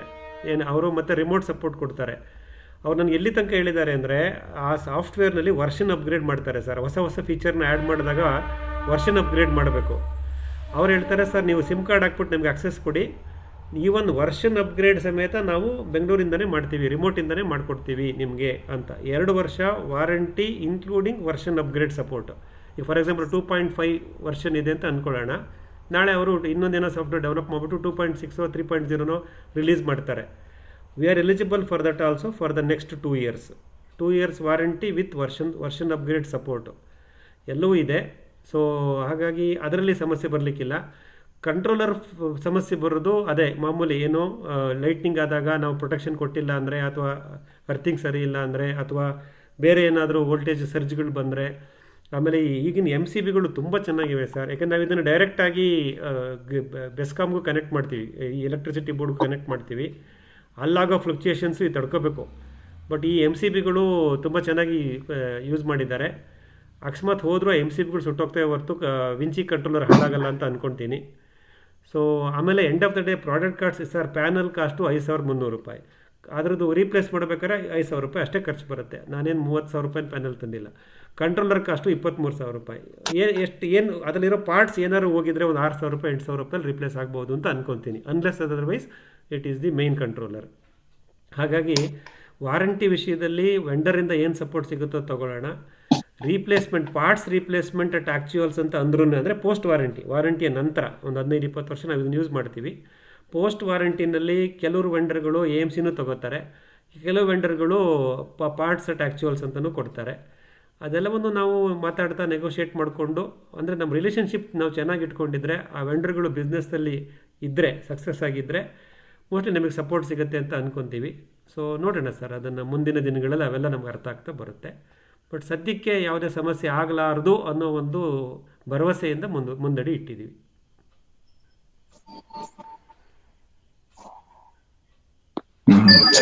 ಹೌದು ಸರ್, ಈಗ ಅದೇ 1000 ಅಡಿವರೆಗೂ ನಾವು ಈ ಪ್ರಾಜೆಕ್ಟ್ನ ಅಳವಡಿಸ್ಕೋಬೋದು ಸರ್. ಅದು ಗೊತ್ತಿಲ್ಲ ಸರ್, ನಾನು ಅದೆಲ್ಲ ಕಂಟ್ರೋಲರ್ ಫೀಚರೇ. ಅವರು ಕಂಟ್ರೋಲರ್ ನಮ್ಗೆ ಹೇಳ್ತಾರೆ ಎಷ್ಟು ವೋಲ್ಟ್ಸು ಆ್ಯಂಪ್ಸ್ ಬೇಕಂತ. ಆಮೇಲೆ ಈ ಮೋಟರ್ ಸೆಲೆಕ್ಟ್ ಮಾಡಬೇಕಾದ್ರೆ ಸರ್ 2 ಥರ ಇದೆ. ಒಂದು BLDC ಮೋಟರ್ ಅಂತ, ಬ್ರಷ್ಲೆಸ್ DC ಮೋಟರ್ ಅಂತಾರೆ, ಅದು DC ಮೋಟರ್ಗಳು. ಅದನ್ನು ಹಾಕ್ಕೊಂಡ್ರೆ ನಿಮಗೆ ಎಫಿಷಿಯನ್ಸಿ ಚೆನ್ನಾಗಿ ಬರುತ್ತೆ ಅಂತ ಹೇಳ್ತಾರೆ. ಬಟ್ ನಾನು ತೊಗೊಂಡಿದ್ದು AC ಮೋಟ್ರು ಮಾಮೂಲಿ. ನಮ್ಮದು ಇವಾಗ ನಾಳೆ ಈ ಸೋಲಾರ್ ಸಿಸ್ಟಮ್ ಇಲ್ಲ ಅಂದ್ರೂ ಮಾಮೂಲಿ ನನ್ನ ಜನ್ರೇಟರ್ನೋ ಅಥವಾ KEB ಕರೆಂಟಲ್ಲೋ ನಾನು ಈ 3 HP ಮೋಟ್ರನ್ನ ರನ್ ಮಾಡ್ಕೋತೀನಿ. ಅದಕ್ಕೋಸ್ಕರ ಆ ಪ್ರೊಟೆಕ್ಷನ್ಗೋಸ್ಕರ ನಾನು AC ಮೋಟ್ರ್ ತೊಗೊಂಡೆ. ಬಟ್ ನೀವು DC ಮೋಟ್ರ್ಗಳು ತೊಗೊಂಡಾಗ BLDC ಮೋಟರ್ ಅಂತ, ಬ್ರಷ್ಲೆಸ್ DC ಮೋಟರ್ಸ್, ಅವು ನಿಮಗೆ ಲಾರ್ಜರ್ ಡೆಪ್ತ್ಗೆ, ಜನರಲಿ ನೀವು 500 ಅಡಿ 800 ಅಡಿ 1000 ಅಡಿ ಹೋಗುವಾಗ AC ಮೋಟ್ರ್ಗಳು ಬೇಡ, DC ಮೋಟ್ರ್ ತೊಗೊಳ್ಳಿ ಅಂತ ಸಜೆಸ್ಟ್ ಮಾಡ್ತಾರೆ. ಯಾಕೆಂದರೆ ಅವು ಕಡಿಮೆ ಓವರ್ ಹೆಡ್ಡಲ್ಲಿ, ಕಡಿಮೆ ವೋಲ್ಟೇಜ್ ಕರೆಂಟಲ್ಲಿ ಕೆಲಸ ಮಾಡ್ತವೆ ಅಂತ. ಆಮೇಲೆ ಹೆಡ್ ಹೈಟ್ ಅಂತ ಬರುತ್ತೆ ಒಂದು parameter. So 50 metres head, 100 metre head ಅಂತ ಬರುತ್ತೆ. 1 ಮೀಟರ್ = 3 ಫೀಟ್, ಅದು ಮಾಮೂಲಿ. ಸೊ ನೀವು 1000 ಫೀಟ್ಗೆ ಹೋದಾಗ ಆ ಮೋಟರ್ದು ಹೆಡ್ ಹೈಟ್ ಎಷ್ಟಿರುತ್ತೆ ಅಂತ ನೋಡಬೇಕು. ಸೋಲಾರ್ನಲ್ಲಿ ನಾನು ಓದಿದ್ದೇನಪ್ಪ ಅಂದರೆ, ಈಗ ಒಂದು ಹೆಡ್ ಹೈಟ್ ನೀವು ಜಾಸ್ತಿ ಮಾಡಿದಷ್ಟು ನೀರು ಹೊರಗಡೆ ಬರೋದು, ಲೀಟರ್ಸ್ ಪರ್ ಅವರ್ ಅಂತ ನಾವು ಇದರಲ್ಲಿ ಹೇಳ್ತೀವಲ್ಲ ಎಲೆಕ್ಟ್ರಿಕ್ ಮೋಟರ್ನಲ್ಲಿ, ಅವರು ಲೀಟರ್ಸ್ ಪರ್ ಡೇ ಅಂತಾರೆ ಇವರು ಸೋಲಾರ್ನವರು. ಯಾಕಂದರೆ ಪರ್ ಅವರ್ ಕೊಡೋಕ್ಕಾಗಲ್ಲ, ಯಾಕಂದರೆ ಬೆಳಗ್ಗೆ 9 ಗಂಟೆಗೆ ಒಂದು ಬಿಸಿಲಿರುತ್ತೆ, ಮಧ್ಯಾಹ್ನ 12 ಗಂಟೆಗೆ ಒಂದು ಬಿಸಿಲಿರುತ್ತೆ, 3 ಗಂಟೆಗೆ ಒಂದು ಬಿಸಿಲಿರುತ್ತೆ. ಅವ್ರು ಹೆಂಗೆ ಮೆಜರ್ ಮಾಡ್ತಂದರೆ LPD ಲೀಟರ್ಸ್ ಪರ್ ಡೇ ಇಷ್ಟು ಬರುತ್ತೆ ಅಂತ ಬರ್ಕೊಡ್ತಾರೆ. ಅದೇ ನಮ್ಮ ಎಲೆಕ್ಟ್ರಿಕ್ ಮೋಟ್ರ್ಗಳಲ್ಲಿ ಲೀಟರ್ಸ್ ಪರ್ ಅವರ್ LPH ಅಂತ ಮೆಜರ್ ಮಾಡ್ತೀವಿ. ಸೊ ಇವರೇನು ಹೇಳ್ತಾರೆ ಅಂದರೆ, ನೀವು ಹೆಡ್ ಹೈಟ್ನ ಜಾಸ್ತಿ ತೊಗೊಂಡ್ರೆ ಸೊ ಲೀಟರ್ಸ್ ಪರ್ ಡೇ ಕಮ್ಮಿ ಆಗುತ್ತೆ ಅಂತ. ಸೊ ಎಲ್ಲೋ ಒಂದು ಕಡೆ ಆ ಟ್ರೇಡ್ ಆಫ್ ಇರುತ್ತೆ. ಆ ಟ್ರೇಡ್ ಆಫ್ನ ಅರ್ಥ ಮಾಡಿಕೊಂಡು ನಾವು ಮೋಟ್ರ್ಗಳನ್ನು ಸೈಜ್ ಮಾಡ್ಕೋಬೇಕಾಗತ್ತೆ. ಆ ಮೋಟ್ರ್ ಸೈಜಿಂಗಿಗೆ ತಕ್ಕಂಗೆ ಎಷ್ಟು ಕಿಲೋವ್ಯಾಟ್ದು ಪ್ಯಾನಲ್ಗಳು ಹಾಕೋಬೇಕು ಅನ್ನೋದು ಡಿಸೈಡ್ ಆಗುತ್ತೆ. ಇದು ಸ್ವಲ್ಪ ಡಿಸೈನ್ ಪಾರ್ಟ್ ಇದೆ. ಸೊ ಯಾರಿಗೆ ಇದ್ರ ಬಗ್ಗೆ ಆಸಕ್ತಿ ಇದೆ ದಯವಿಟ್ಟು ನನಗೆ ವಾಟ್ಸಪ್ಪಲ್ಲಿ ಅಥವಾ ಫೋನ್ ಮಾಡಿ ವಿಷಯ ತಿಳಿಸಿ. ನಿಮ್ಮ ಎನ್ವೈರ್ನ್ಮೆಂಟ್ ತಿಳಿಸಿ, ಎಷ್ಟು ಆಳಕ್ಕೆ ಹೋಗಿದೆ, ಎಷ್ಟಲ್ಲಿ ನೀರಿದೆ, ಎಷ್ಟಿದೆ, ಅದನ್ನು ನಾನು ಬೇಕಾದರೆ ಮೇನ್ಲಿ ಪ್ಯಾನಲ್ನರ್ ಹತ್ರ ಏನು ಮಾತಾಡೋದು ಅವಶ್ಯಕತೆಯೇ ಇಲ್ಲ, ಕಂಟ್ರೋಲರ್ನವ್ರ ಹತ್ರ ಮಾತಾಡಬೇಕು. ಉದಾಹರಣೆಗೆ ನಾನು VFD ಕಂಟ್ರೋಲರ್ ತೊಗೊಂಡಿದ್ದೀನಲ್ಲ, ಇಂದಿರಾ ಎನರ್ಜೀಸ್, ಆ ಥರದ ಯಾರೊಬ್ಬರನ್ನ ಕಂಟ್ರೋಲರ್ ಹತ್ರ ಮಾತಾಡಿಕೊಂಡು ನಾವು ಅದನ್ನು ಸೈಜ್ ಮಾಡ್ಕೊಂಬಿಟ್ರೆ ಆಯಿತು. ಜನರಲಿ ಸರ್ ಸೋಲಾರ್ ಸೊಲ್ಯೂಷನ್ ಮಾಡ್ಕೋಬೇಕಾದ್ರೆ controller vendor is important, then the panel and the motor. Panel motor ಜೊತೆಯಲ್ಲಿ ಇರ್ತವೆ ಹೊರತು heart of the system is VFD, variable frequency drive. ಆ ಕಂಟ್ರೋಲರು ನಮಗೆ, ಕಂಟ್ರೋಲರ್ ವೆಂಡರು ಈ ಸ್ಪೆಸಿಫಿಕೇಷನ್ನು, ಆ್ಯಂಪ್ಸು, ಕರೆಂಟ್ಸು, ವ್ಯಾಟೇಜು ಪ್ರತಿಯೊಂದನ್ನು ಅವ್ರಿಗೆ ಗೊತ್ತಿರುತ್ತೆ, ಅವ್ರು ಕ್ಯಾಲ್ಕುಲೇಟ್ ಮಾಡಿ ನಮಗೆ ಹೇಳ್ತಾರೆ. ಹಾಗಾಗಿ ನಿಮ್ಮ ರಿಕ್ವೈರ್ಮೆಂಟ್ಸ್ ಇದ್ದರೆ, ಯಾರು ನೀವು ಇದನ್ನು ಸ್ಟಡಿ ಮಾಡಿ ನೆಕ್ಸ್ಟ್ ಲೆವೆಲಿಗೆ ತೊಗೊಂಡೋಗ್ಬೇಕು ನಿಮ್ಮ ತೋಟದಲ್ಲಿ ಅಂದರೆ ದಯವಿಟ್ಟು ನನ್ನ ಜೊತೆ ಸಂಪರ್ಕದಲ್ಲಿರಿ. ನಾನು ಅದನ್ನು ವೆಂಡರ್ ಹತ್ರ ಒಂದ್ಸಲ ಮಾತಾಡಿ ನಿಮಗೆ ಅಪ್ಡೇಟ್ ಮಾಡ್ತೀನಿ. ಅವರ ಇಂದಿರಾ ಎನರ್ಜಿ ಅವ್ರ ನಂಬರು ನಿಮಗೆ ಕೊಡ್ತೀನಿ.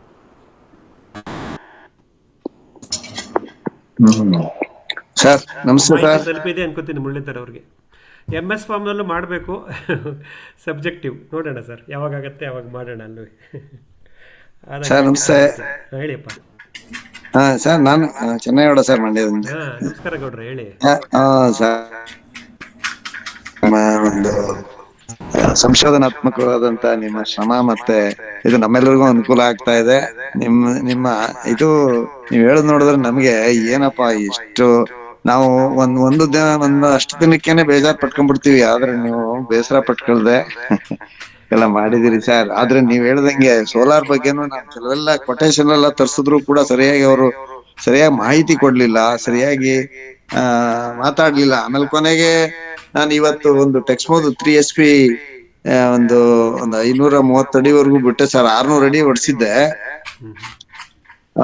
ಅದು ಸರ್ ಈಗ 3SP 35 ಸ್ಟೇಜ್ ಮೋಟಾರ್ ಬಿಟ್ರು ಆಕ್ಚುಲ್ ಆಗಿ. ಅದು ಹೆಂಗೆ ಸರ್, ಸ್ಟೇಜಸ್ ಜಾಸ್ತಿ ಆದಂಗೆ ಏನು ಈಲ್ಡ್ ಕಮ್ಮಿ ಆಗುತ್ತೆ ಸರ್? ಅಲ್ಲ, ಎಲೆಕ್ಟ್ರಿಕ್ ಮೋಟರ್ ತಾನೆ ನಿಮ್ದು, ಸೋಲಾರ್ ಅಲ್ವಾ? ನಾರ್ಮಲ್ ಎಲೆಕ್ಟ್ರಿಕ್ ಮೋಟರ್ ತಾನೆ? ಇಲ್ಲ, ನಾರ್ಮಲ್ ಸರ್. ಸೋಲಾರ್ ಸರ್ ಅದು ಈಗ ಚಕ್ರವರ್ತಿ ಅವ್ರು ಹೇಳ್ದಂಗೆ ಬೇಕಾದ್ರೆ ಲೇಟ್ ಆನ್ ನಾನು ಗೈಡ್ ಮಾಡ್ತೀನಿ, ಮಾಡ್ಕೊಳ್ಬೇಕಾದ್ರೆ ಅಂತಂದ್ರಲ್ಲ, ಅದರಿಂದ ನಾನು ಈಗ ಇದು ಕೊಟ್ಟೋಗ್ಬಿಟ್ಟೆ ಸರ್, ಎಲೆಕ್ಟ್ರಿಸಿಟಿ ಇದಕ್ಕೆ ಹೋದೆ. ಆದ್ರೆ ನೀವ್ ಹೇಳ್ದಂಗೆ ಸರ್, ಇವತ್ತು ಸರ್ವಿಸ್ ಆಯ್ತು. ಎಷ್ಟು ಸರ್? 6 ಸಾರಿ ಸರ್, 8:15ರಿಂದ 12:15 ಒಂದು ಕರೆಂಟ್ ಕೊಟ್ಟು ಒಂದು 5-6 ಸಾರಿ ಹೋಗಿ ಬಂತು ಸರ್ ಕರೆಂಟ್. ಅದರಿಂದ ಏನ್ ನೀವ್ ಹೇಳ್ದಂಗೆ ಅದಕ್ಕೆ ಹೋಗೋದು ಒಳ್ಳೇದು. ನಿಮ್ದು ನಮ್ಗೆ ತುಂಬಾ ಅನುಕೂಲಕರವಾದಂತ ಮಾಹಿತಿ ಸಿಕ್ಕದಂಗ ಆಯ್ತು ಸರ್. ನಿಮ್ಗೆ ತುಂಬಾ ಧನ್ಯವಾದಗಳು ಸರ್. ಹಂಗಾಗಿ ಸ್ಟೇಜ್ ಬಗ್ಗೆ ಒಂಚೂರು ನನಗೆ ಹೆಂಗೆ ಸರ್ ಮಾಹಿತಿ? ಒನ್ ಸ್ಟೇಜ್ ಇಸ್ 30 feet ಅಂತಾರೆ ಎಲೆಕ್ಟ್ರಿಕ್ ಮೋಟರ್ ನಲ್ಲಿ. ನಮ್ಮನೇದು ಸರ್ ಹೊಸ ಮೋಟರ್ ತಗೊಂಡು ಬಂದಿದ್ದೀನಲ್ಲ, 3 HP 8 ಸ್ಟೇಜು. 1 ಸ್ಟೇಜ್ 30 ಅಡಿ ಎತ್ತುತ್ತೆ ಅಂತ. ಅಂದ್ರೆ ನಾನು 8 ಸ್ಟೇಜ್ ಇದ್ರೆ ನನಗೆ 240 ಅಡಿ. ಯಾಕೆ ನನ್ನ ಬೋರ್ವೆಲ್ ಇರೋದೇ 150 ಅಡಿ. ಅಥವಾ ನಾಳೆ ಅದೇ ಮೋಟರ್ ತಗೊಂಡೋಗಿ ಓಪನ್ ವೆಲ್ಗೆ ಹಾಕಿದ್ರೆ ಈಗ ಸರ್ ನನಗೆ ಒಬ್ರು ಈಲ್ಡ್ ಟೆಸ್ಟ್ ಮಾಡಿದಾಗ 29-30 ಹಾಕಿಸ್ಕೊಳ್ಳಿ ಸರ್ ಅಂದಿದ್ರು. ಇವರು ಮೋಟಾರ್ ಇಲ್ಲ ಸರ್, ಅದು ಈಗ ಸ್ವಲ್ಪ ಆಳದಿಂದ ಎತ್ತಬೇಕಲ್ಲ, 35 ಹಾಕಿದ್ರೆ ಏನ್ ತೊಂದರೆ ಇಲ್ಲ ಅಂತ ಅಂದ್ರು. ಏನಾದ್ರು ತೊಂದರೆ ಯಾವ ರೀತಿ ಸ್ವಲ್ಪ ನಮ್ಗೆ ಅನುಕೂಲಕರವಾಗುತ್ತಾ 35 ಇದ್ರೆ?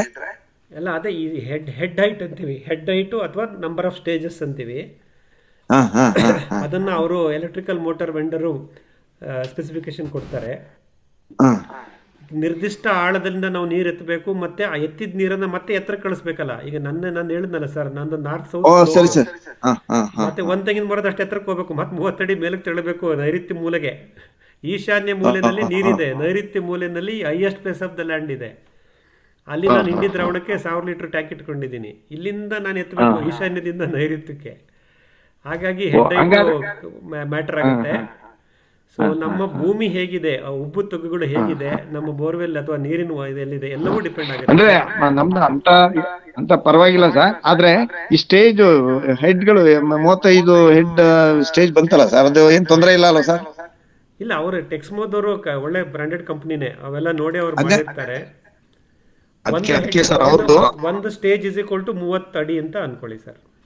ಅದಕ್ಕೇನೆ ಸರ್ 30 ಅಡಿ ಅಂತಂದ್ರೆ ನಮ್ದು ಒಂದು 23-60 20 ಸ್ಟೇಜ್ ಇರ್ಬೇಕಾಯ್ತು. ಆದ್ರೆ ತಳ್ಳುವುದು ಕೂಡ ಲೆಕ್ಕ ಅಲ್ವಾ ಸರ್ ಅಲ್ಲಿಗೆ? ಇದು ಮೇಲ್ಗಡೆ ಸರ್ಫೇಸ್ ಹೊರಬಂದ ನೀರನ್ನ ಬೇರೆ ಕಡೆ ಹೈಟ್ ತಳ್ಳುವುದು ಕೂಡ ಲೆಕ್ಕ? ಹೌದು, ನಾನು ಅದಕ್ಕೆ 8 ಸ್ಟೇಜ್ ತಗೊಂಡಿದ್ದೆ ಸರ್. ನಾನು ವಿಂಕ್ಲರ್ಗಳೆಲ್ಲ ತಿರುಗ್ಬೇಕಲ್ಲಪ್ಪ. ಹಂಗಾದ್ರೆ ನಮ್ದು ವಿಂಕ್ಲರ್ ಅಥವಾ ಡ್ರಿಪ್ಸ್ ಯಾವ್ದಾದ್ರು ಕರೆಕ್ಟ್ ಆಗಿ ಹಾಕೊಂಡು ತೊಂದರೆ ಇಲ್ವಾ ಸರ್? ಈಗ 3HP ಆಗುತ್ತೆ ಸರ್, ಖಂಡಿತ ಆಗುತ್ತೆ. ನೋಡೋಣ, ರನ್ ಮಾಡಿ ಅನುಭವ ಪಡ್ಕೊಳ್ಳಿ. ಅದಕ್ಕೆ ಸರ್ ಇವತ್ತು ರನ್ ಆಗಿದೆ. ಸರಿ ಇರ್ಲಿ ಸರ್, ತುಂಬಾ ಸಂತೋಷ ಸರ್. ನಿಮ್ಮ ಒಂದು ಏನ್ ಸರ್ ಶ್ರಮ, ಅಂತಿಂತ ಶ್ರಮ ಆಗ್ತಾ ಇಲ್ಲ. ನೀವು ಜೊತೆಗೆ ನಮಗೆ ಮಾಹಿತಿ ಕೊಡು, ನೀವು ಪಡ್ಕೊಳ್ಳುವಂತ ಮಾಹಿತಿ ನಿಜವಾಗ್ಲೂ ಸರ್, ನಾವು ರೈತರಿಗೆ ನೀವು ಹೇಳ್ದಂಗೆ ಕರೆಕ್ಟ್ ಮಾಹಿತಿ ಕೊಡೋರು ಯಾರು ಇಲ್ಲ ಸರ್. ನಾವು ನಮ್ಮಷ್ಟು ನಾವೇ ಬುದ್ಧಿಯನ್ನು ಚುರುಕುಗೊಳಿಸ್ಕೊಂಡು ಮಾಹಿತಿ ಕಲೆಕ್ಟ್ ಮಾಡಿ ನಮ್ಮಷ್ಟು ನಾವೇ ಮಾಡ್ಕೋಬೇಕು. ಅದನ್ನ ನೀವು ಮಾಡ್ತಾ ಇದ್ರಿ, ನಮಗೂ ಹಂಚ್ತಾ ಇದ್ರಿ. ಒಳ್ಳೆ ಖಂಡಿತ ಗೌಡ್ರಿ. ಆಯ್ತು ಸರ್, ಆಯ್ತು sir, thank you thank you. Thank you. ಹೇಳಿಯಪ್ಪ, ಇನ್ನೇನಾರು ವಿಷಯಗಳು ಹೇಳಂಗಿದ್ರೆ ಪ್ರಸ್ತಾಪ ಮಾಡಿ ಈ ವಾರದಲ್ಲಿ.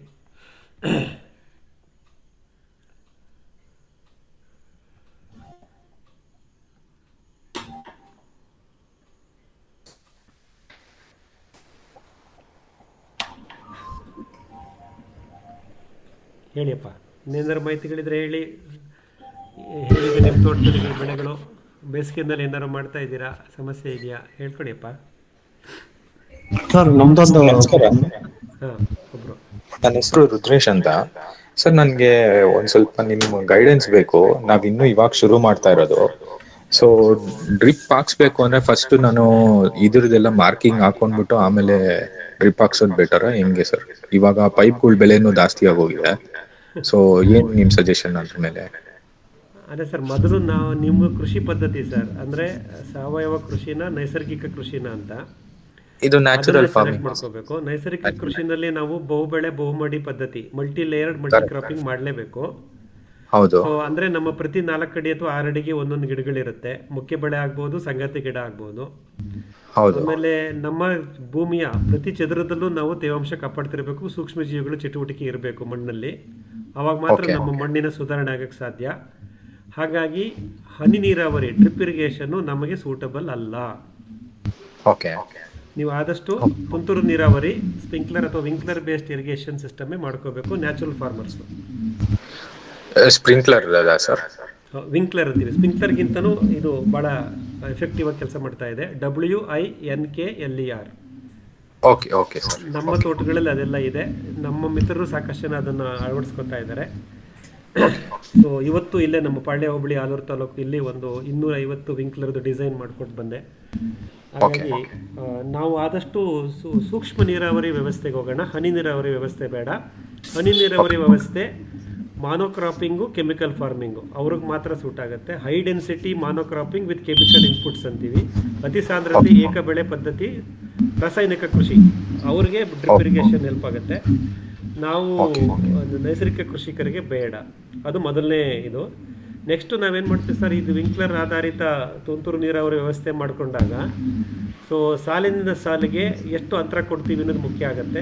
ಸೊ ನಮ್ಮ ಅನುಭವದಲ್ಲಿ 22ರಿಂದ 24 ಅಡಿ ಅಥವಾ 26 ಅಡಿ ತನಕ ನಾವು ಸಾಲಿಂದ ಸಾಲಿಗೆ ಅಂತರ ಕೊಡ್ಬೋದು.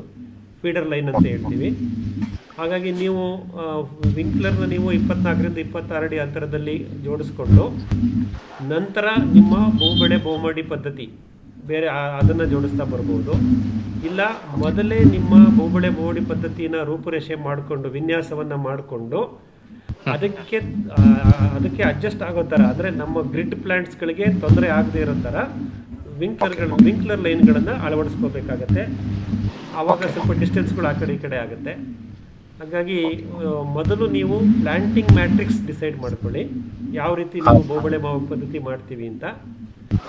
ನಂತರ ಅದಕ್ಕೆ ಸೂಕ್ತವಾದಂಥ ಅಂತರಗಳಲ್ಲಿ ಈ ವಿಂಕ್ಲರ್ ಸೂಕ್ಷ್ಮ ನೀರಾವರಿನ ಮಾಡ್ಕೊಳ್ಳಿ.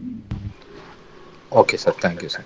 ಸರ್ ನಾನದು ಮೆಟ್ರಿಕ್ಸ್ ಡಿಸೈನ್ ಮಾಡಿದ್ದೀನಿ, ಲೇಔಟ್ ಹಾಕಿದ್ದೀನಿ.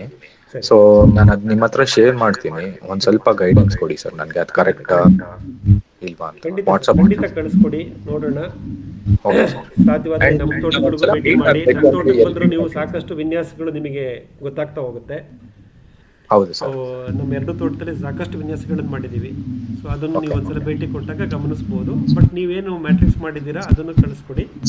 Okay sir. ಅದರಲ್ಲಿ ನಿಮ್ಮ ಅಭಿಲಾಷೆಗಳು ಗೊತ್ತಾಗುತ್ತೆ ನನಗೆ, ಯಾವ ಗಿಡಗಳನ್ನು ಎಷ್ಟು ಪ್ರಾವಿನೆನ್ಸ್ ಕೊಟ್ಟಿದ್ದೀರಾ ಅಂತ. ಏನಾದರೂ ಮಾರ್ಪಾಡುಗಳಿದ್ರೆ ಖಂಡಿತ ಹೇಳ್ತೀನಿ. ಓಕೆ ಸರ್, ನಿಮ್ನ ಒಂದ್ಸಲ ಮೀಟ್ ಆಗ್ಬೇಕು ಅಂದ್ರೆ ಯಾವಾಗ ಫ್ರೀ ಇರ್ತೀರಾ? ವಾಟ್ಸಪ್ ಅಲ್ಲಿ ಟಚ್ ಇಟ್ಕೊಂಡಿರಿ ಸರ್. ನನ್ನ 2 ತೋಟದ ನಿರ್ವಹಣೆ ದೊಡ್ಡಬಳ್ಳಾಪುರ MS ಫಾರ್ಮ್ ಮತ್ತೆ ಇಲ್ಲಿ ನಮ್ಮನೆ ತೋಟ ಇರ್ತೀನಿ, ಮಲ್ಲೇಶ್ವರ ಬೆಂಗಳೂರಲ್ಲೂ ಇರ್ತೀನಿ. Okay okay sir. ಒಂದ್ಸತಿ ವಾಟ್ಸಪ್ ಅಲ್ಲಿ ಟಚ್ ಇಟ್ಕೊಂಡಿರಿ ಸರ್, ಶೆಡ್ಯೂಲ್ ಮಾಡ್ಕೊಳ್ಳೋಣ, ಏನ್ ತೊಂದರೆ ಇಲ್ಲ. Sure sir, sure sir. Thank you sir. ಒಳ್ಳೇದು. ಕೇಳಿಯಪ್ಪ ಸರ್, ಅದು ನಾನು ಅನಂತ. ಇದು ನಮ್ಮ ತೆಂಗಿನ ತೋಟದಲ್ಲಿ ನುಸಿ ಕಾಣಿಸ್ತಾ ಇದೆ ಸರ್, ಅದು ಹೆಂಗೆ ನಿರ್ವಹಣೆ ಮಾಡೋದು ಅನ್ನೋದು ಗೊತ್ತಾಗಿಲ್ಲ ನನಗೆ. ಸ್ವಲ್ಪ ಕಾಯಿದೆಲ್ಲ ಬರ್ತಾ ಇದೆ, ಅದು ಹೆಂಗೆ? ನಮ್ಮನೆ ಮರದಲ್ಲೂ ಇದೆ. ನಿನ್ನೆ ಎಳ್ನೀರು ಕಿತ್ಕೊಂಡು ಹೋದ್ರು ವೆಂಡರು. ಅದು ಅವ್ರ ರೆಗ್ಯುಲರ್ ವೆಂಡರ್, 1 ವರ್ಷದಿಂದ ಅವ್ರಿಗೆ ನಾನು ಕೊಡ್ತಾ ಇದ್ದೀನಿ. 2 ಕಾರಣ. ಒಬ್ಬರೇ ವೆಂಡರಿಗೆ ಕೊಟ್ಟಾಗ ಅಟ್ಲೀಸ್ಟ್ ಏನೋ ಅವ್ರಿಗೆ ನಮ್ಮ ತೋಟದ ಗ್ರಿಪ್ ಅವ್ರಿಗೆ ಇರುತ್ತೆ ಅಂತ, ಅಂದರೆ ಯಾವ ಮರದಲ್ಲಿ ಎಷ್ಟು ಬರುತ್ತೆ ಎಲ್ಲ ಗೊತ್ತಾಗ್ತಿರುತ್ತೆ. ಸೊ ನೆನ್ನೆ ಕಿತ್ತವ್ರು ನನಗೆ ಏನು ಹೇಳೋದು ಅಂದರೆ, ಸರ್ ಬಹುತೇಕ ಮರಗಳಲ್ಲಿ ನುಸಿ ಪೀಡೆ ಕಮ್ಮಿ ಆಗಿದೆ ಅವ್ರು ಹೇಳಿದ್ದು, ನಮ್ಮ ವೆಂಡರ್ ಹೇಳಿದ್ದು. ಯಾಕಂದ್ರೆ 1 ವರ್ಷದಿಂದ ಅವ್ರಿಗೆ ಕೇಳ್ತಿದ್ದಾರೆ. ನಾನು ಕಾಂಟ್ರಾಕ್ಟ್ ಕೊಟ್ಟಿಲ್ಲ, ಅವತ್ತಿನ ರೇಟ್ ಏನಿರುತ್ತೋ ಅದನ್ನು ಕೊಟ್ಬಿಟ್ಟು ತಗೋತಾರೆ. ಬಟ್ ಅದರ್ವೈಸ್ ಸೊ ಈಗ ನಾವು ಸತತವಾಗಿ 2021ರಿಂದ ಕಳೆದ 4-5 ವರ್ಷದಿಂದ ನಾನು ಎಳ್ನೀರು ಕೀಳಿಸ್ತಾ ಇದ್ದೀನಿ. ಯಾಕಂದ್ರೆ ನಾನು ಇಲ್ಲಿ ವಾಸ ಇರಲ್ವಲ್ಲ ಸರ್, ಬೆಂಗಳೂರಲ್ಲಿ ಇರ್ತೀನಲ್ಲ, ತೆಂಗಿನಕಾಯಿ ಆರ್ಸಕ್ಕೆ ನನಗೆ ಆಗಲ್ಲ. ಹಾಗಾಗಿ ಅವ್ರು ಹೇಳ್ತಾರೆ, ನೀವು ಸತತವಾಗಿ ಎಳ್ನೀರು ಕೀಳಿಸಿರೋದ್ರಿಂದ ಆ ನುಸಿ ಪೀಡೆ ಒಂದು ಗೊಂಚಲಿಂದ ಇನ್ನೊಂದು ಗೊಂಚಲಿಗೆ ಹಬ್ತಾ ಇಲ್ಲ ಅಂತ. ಅಂದ್ರೆ ಈ ಗೊಂಚಲಲ್ಲಿ ಅಲ್ಲೇ ಕತ್ತರಿಸ್ಕೊಂಡು ತಗೊಂಡೋಗ್ಬಿಡ್ತಾರೆ. ಆಮೇಲೆ ಸರ್ ಅವ್ರಿಗೆ ಏನು ಹೇಳ್ತೀನಿ ನಾನು ಅಂದರೆ, ಅವರೇ ಹೇಳ್ತಾರೆ ಆಕ್ಚುಲಿ ನಮ್ಮ ಎಳ್ನೀರು ಕೀಳೋರು, ಸರ್ ಇಲ್ಲಿ ಮೇಲ್ಗಡೆ ಒಂದು ಸಣ್ಣ ಹರಳಾಗಿರೋ ಗೊಂಚಲಿದೆ, ಹೊಸ ಗೊಂಚಲು ಹರಳಾಗಿದೆಯಲ್ಲ, ಹರಳು ಸೈಜ್ ಅಂತೀವಲ್ಲ ಸಣ್ಣದು, ಅದರಲ್ಲಿ ನುಸಿ ಆಲ್ರೆಡಿ ಇದೆ ಸರ್, ಆ ಗೊಂಚಲು ಕಡ್ದಾಕ್ಬಿಡ್ತೀನಿ, ಅವಾಗ ಮತ್ತೆ ಅದು ಹಬ್ಬಲ್ಲ, ಬಟ್ ನಿಮ್ಗೆ ಒಂದು ಗೊಂಚಲು ಆ ಮರದಿಂದ ಲಾಸ್ ಆಗುತ್ತೆ ಅಂತ. ಪರವಾಗಿಲ್ಲ ಕಡಪ್ಪ, ಅದು ಕಡ್ದಾಕ್ಬಿಡು, ನಂಗೆ ನುಸಿ ಹೋದ್ರೆ ಸಾಕು, ಮುಂದಿನ ಗೊಂಚಲುಗಳಲ್ಲಿ ನುಸಿ ಬರೋದು ಬೇಡ ಅಂತ ಹೇಳಿ ನಾನೇನು ಮಾಡ್ತೀನಿ ಸರ್, ಅವ್ರು ಎಳ್ನೀರು ಕೀಳಕ್ಕೆ ಹತ್ತಿರ್ತಾರಲ್ಲ ಮರಕ್ಕೆ, ಆ ಎಳ್ನೀರಿನ ಮೇಲ್ಗಡೆ ಗೊನೆಗಳಿರುತ್ತಲ್ಲ, ಹರಳು ಗೊನೆಗಳು, ಅದರಲ್ಲಿ ನುಸಿ ಪೀಡೆ ಜಾಸ್ತಿ ಇದ್ರೆ ಅದನ್ನ ಕತ್ತರಿಸಾಕ್ಸ್ಬಿಡಿ. ಒಂದು ಗೊಂಚಲು ನಮ್ಗೆ ಹೋದ್ರೂ ಪರವಾಗಿಲ್ಲ. ಅವಾಗ ಏನಾಗುತ್ತೆ, ಆ ನುಸಿ ಒಂದು ಕೆಳಗಡೆ ಗೊಂಚಲಿಂದ ಮೇಲ್ಗಡೆ ಗೊಂಚಲಿಗೆ ಹಾರ್ತಾ ಇರುತ್ತೆ ಸರ್. ಅದು ಆ ಮರಕ್ಕೆ ಒಂದ್ಸಲ ಮರಕ್ಕೆ ಬಂದ್ಬಿಟ್ರೆ ಪ್ರತಿ ಗೊಂಚಲನ್ನು ಅಫೆಕ್ಟ್ ಮಾಡುತ್ತೆ, ಗಾಳಿನಲ್ಲಿ ಹಾರ್ತಾ ಇರುತ್ತೆ ಮೇಲ್ಗಡೆಗೆ. ಅದನ್ನ ತಪ್ಪಿಸ್ಬೇಕು ಅಂದ್ರೆ ನಾವು ವಿಪರೀತ ಇರ್ತಕ್ಕಂಥ ಎಳೆ ಗೊಂಚಲನ್ನ ಕತ್ತರಿಸಿ ಅದನ್ನ ಕೆಳಗಡೆ ಬೀಳಿಸ್ಬಿಟ್ರೆ ಅದು ಮತ್ತೆ ಹಾರೋಗಲ್ಲ ಮೇಲ್ಗಡೆಗೆ, ಅದು ಅಲ್ಲೇ ಅದನ್ನ ನಿರ್ವಹಣೆ ಆಗುತ್ತೆ. ಸೊ ಒಂದು ಅದನ್ನು ಮಾಡ್ತೀವಿ. ಎರಡನೇದು ಎಳ್ನೀರನ್ನ ಸತತವಾಗಿ ಕೊಚ್ಚಿಸೋದು, ಆಮೇಲೆ ಬಾಧಿತ ಎಳೆ ಗೊಂಚಲುಗಳನ್ನು ಕತ್ತರಿಸೋದು. ಮೂರನೇದು ಬೇವು ಮೂಲಗಳನ್ನು ಉಪಯೋಗಿಸೋದು. ನಾವು ಅದೇ ಬೇವಿನ ಹಿಂಡಿ ದ್ರಾವಣ ಮಾಡಾಕ್ತೀವಲ್ಲ, ಆದಷ್ಟು ಎಷ್ಟು ಬೇವು ಮೂಲಗಳನ್ನು ಮಣ್ಣಿಗೆ ಸೇರಿಸ್ತಾ ಬರ್ತೀವೋ, ತೆಂಗಿನ ಗಿಡದ ಬುಡದಲ್ಲಿ ಬೇವು ಮೂಲವನ್ನು ಸೇರಿಸ್ತಾ ಬರ್ತೀವೋ ಅಷ್ಟು ಕಹಿಯ ಅಂಶ ಮೇಲೆ ಹೋಗುತ್ತೆ ಗಿಡದಲ್ಲಿ. ಆವಾಗ ಆ ನುಸಿ ಪೀಡೆ ಸ್ವಲ್ಪ ಕಂಟ್ರೋಲ್ ಆಗುತ್ತೆ ಅಂತ ಹೇಳ್ತಾರೆ. ಅದನ್ನು ಯಾರು ವ್ಯಾಲಿಡೇಟ್ ಮಾಡಿಲ್ಲ, ಸುಮ್ಮನೆ ಹೇಳ್ತಾ ಇರ್ತಾರೆ. ಸೊ ಹಾಗಾಗಿ ಬೇವಿನಿಂದ ಅದು ಉಪಯೋಗ ಇದೆ ಅಂತ ಮಾಡ್ತೀವಿ. ಹೆಂಗಿದ್ರು ನಾವು ಬೇವಿನ ಹಿಂಡಿ ತಂದೆ ತರ್ತೀವಲ್ಲ ಹಿಂಡಿ ದ್ರಾವಣಕ್ಕೆ. ನಮ್ದು ಇನ್ನೊಂದು ಹೆಂಗ್ ಗೊತ್ತಾ ಸರ್, ಬೇವಿನ ಮರ ತುಂಬಾ ಇದೆ ನಮ್ಮ ಹೊಲ ಜಮೀನಲ್ಲಿ. ಅದು ಸೊಪ್ಪೇನಾದ್ರೂ ಯೂಸ್ ಮಾಡಿ ಏನಾದ್ರೂ ಬೆನಿಫಿಟ್ ಆಗುತ್ತಾ? ಹಿಂಡಿ ಹಾಕಿದ್ರೆ ಬೆನಿಫಿಟ್, ಸೊಪ್ಪಿಗೆ ಏನಾದ್ರೂ ಬೆನಿಫಿಟ್ ಬರ್ಬೋದು ಸರ್ ಏನಾದ್ರು? ಸರ್ ಬೇವಿನಲ್ಲಿ ಆ ಒಂದು ಅಜಾರೆಕ್ಟಿಡಿನ್ ಅಂತ ಹೇಳ್ತಾರೆ, ಅಂದ್ರೆ ಕಹಿಯ ಮೂಲ. ಅಜಾರೆಕ್ಟಿಡಿನ್ ಅನ್ನೋ ಕಹಿಯ ಮೂಲ ಜಾಸ್ತಿ ಇರೋದು ಸೀಡ್ ಕರ್ನಲ್, ಬೀಜ ಕವಚದಲ್ಲಿ, ಬೀಜದಲ್ಲಿ, ಸೀಡ್ ಕರ್ನಲ್ ಅಲ್ಲಿ. ಸೊಪ್ಪುಗಳಲ್ಲಿ, ಎಲೆಗಳಲ್ಲಿ, ಕಾಂಡಗಳಲ್ಲಿ ಇರಲ್ಲ. ಸೊ ನಿಮ್ಗೆ ರಿಪೆಲೆಂಟ್ ಫೀಚರ್ ಅಂತೀವಿ, ವಿಕರ್ಷಣಾ ಶಕ್ತಿ, ಬೇವಿನಿಂದ ವಿಕರ್ಷಣಾ ಶಕ್ತಿ ಬರಬೇಕು ನಮ್ಮ ಮಣ್ಣಿಗೆ ಅಂದ್ರೆ ನೀವು ಬೀಜ ಉತ್ಪನ್ನಗಳನ್ನೇ ಬಳಸಬೇಕು. ಅಂದ್ರೆ ಎಣ್ಣೆ ತೆಗೆದ ಬೀಜದ ಹಿಂಡಿ ಅದನ್ನೇ ಬಳಸಿದ್ರೆ ನಿಮಗೆ ಆ ವಿಕರ್ಷಣಾ ಶಕ್ತಿ ಮಣ್ಣಿಗೆ ಬರುತ್ತೆ, ರಿಪೆಲೆಂಟ್ ಫ್ಯಾಕ್ಟರ್ ಆಡ್ ಆಗುತ್ತೆ ಸಾಯಿಲ್ಗೆ. ಹಾಗಾಗಿ ನೀವು ಈ ವಿಷಯದಲ್ಲಿ ಅಂದ್ರೆ ಬೇವಿನ ಎಲೆ ನೀವು ರಿಪೆಲೆಂಟ್ ಫೀಚರ್ಗೋಸ್ಕರ ಸೀಡ್ ಕರ್ನಲ್ ಯೂಸ್ ಮಾಡೋದು ಒಳ್ಳೇದು.